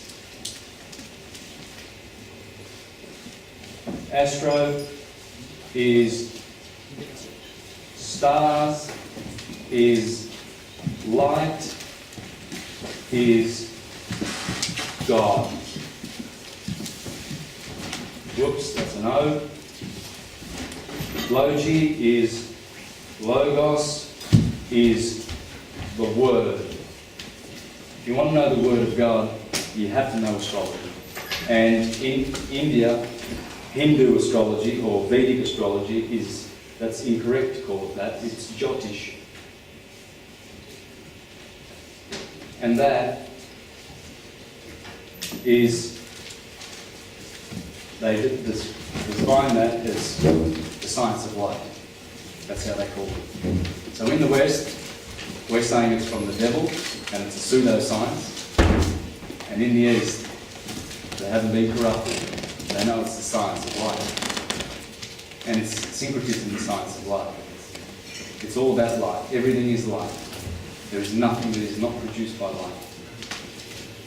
This gentleman here mentioned about the moon, and I was thinking going up and asking about who probably said that. I was thinking if we got in tune with the cycles of the moon, maybe we could throw ourselves out of that cycle by maybe spinning ourselves out of it somehow. The sync rotor that I'm preparing will have all of the moon's movements in there because, unfortunately, we've been too solar focused. The Julio-Gregorian calendar is a solar calendar. It completely ignores the moon. And if we were in tune to the 13 months of the moon and her 13 months and 28 mansions every month, we would be much more prosperous, much more healthy, and in a far better place than we are now. It's the moon. She holds all the answers. If we don't know where the moon is, we're lost. We must know where the moon is all the time. For one reason, if you're going to have an operation, let's say it's a stomach operation and the moon is in Virgo, you'll probably bleed to death. If you've got a brain hemorrhage or something and the moon is in Aries or Libra, the opposite sign also affects it, you'll probably bleed to death. So I'll be looking at the stars before you go under any doctor's hands because they are left-brained and they're killers by virtue of the fact that they do not observe astrology. They have profaned the Hippocratic Oath. He said this, oh yeah, they'll put their Hippocratic Oath on their walls, and so PhDs, and there's Hippocrates, and he said this is his oath, but they failed to remember that he also said that, I don't need to write it, it's too long, but he said if a doctor does not know astrology, he is not worthy of being called a doctor. Yes. Very nice to meet you. Right. Has this got anything to do with food? Because you look slender and... Lots. Yeah. Yeah, I am pretty slender. Bill, I think Bill wanted a question, and then we're going to have to finish with the note. I don't know whether it's got any relevance, but we're going on about the effects of the sun and the moon and this, that, and the other. And there's all sorts of different tales about chemtrails. Is this their final attempt to try and stop us? Because we all know the sun's very uplifting, we all know that it's really good for us. Is this their attempt to block the sun from us? Absolutely. To keep us done? The think tanks of the Club of Rome, the Bilderbergers, the Trilateralists, and all of these pirates and criminals behind the scene, they think all of this stuff up for many reasons, but one of them is that, absolutely. Can I One more question, please. I just wanted to ask more about your personal journey in terms of raising the oil and coming out of sort of the lower chakras and not wasting that sexual energy type of thing. How I'm trying to find a way of learning on how to complete, sort of like go through the ascension process. I just wanted to know a bit more about that. Look, I would recommend to first focus on the life of moderation and balance and harmony and love, and not be too pulled to the side by sensation, emotion and thinking. Sensation is earth, the lowest of the elements. Emotion is water, and air is thinking. Fire is the mystic. And this is This is above thinking, emotions and sensation. Most of the people, like the Pinocchios, they just love all this, you see. So you referred to sexual energy. Sexual energy is electric, and it's a divine gift, of course. And it is one of the roads and paths and mechanisms by which we can transmute this energy, yes. I probably need a lot of time to sort of spend on that, but meditation and theogens, sacred sex, things like that, that they all practice properly help. Theogens would be an artificial way, whereas meditation would be a true way of finding the stillness. But it's very important that we do find that 0 point. All answers are within. There's no guru out there that's got all the answers. We have. We've got all of them. Last question. Is there particular... I'll let my man have his question. I'll tell you. Is there particular origin regarding synchronicity in the continent, in a particular continent or language, and when did we sort of disconnect from that? Well, as you'll see with the whole series, syncretism was in all places on this planet. There's nowhere where it's not. It's down in Africa, it's down in South America, North America, Europe. In ancient Rome, when Rome was a republic, syncretism was all there was. In Rome, you could go down to the Temple of Isis, the Temple of Horus, Osiris, all of the gods, Zoroaster, Mithras, they were all there. Didn't they learn in Egypt though, the Greeks or Romans? Most of what we have is Egyptian in origin. She's the mother of the world, as they say in Arabic, Mazra Yaum Adunya. Egypt is the mother of the world. Babylon, on the other hand, Baba is father. Babylon is nothing but patriarchy. Baba becomes Baba, papacy. That's what it is. It's Babylon, and it's patriarchy and it's hierarchy. It's the opposite of the order of this universe, the Isis nature of our galaxy.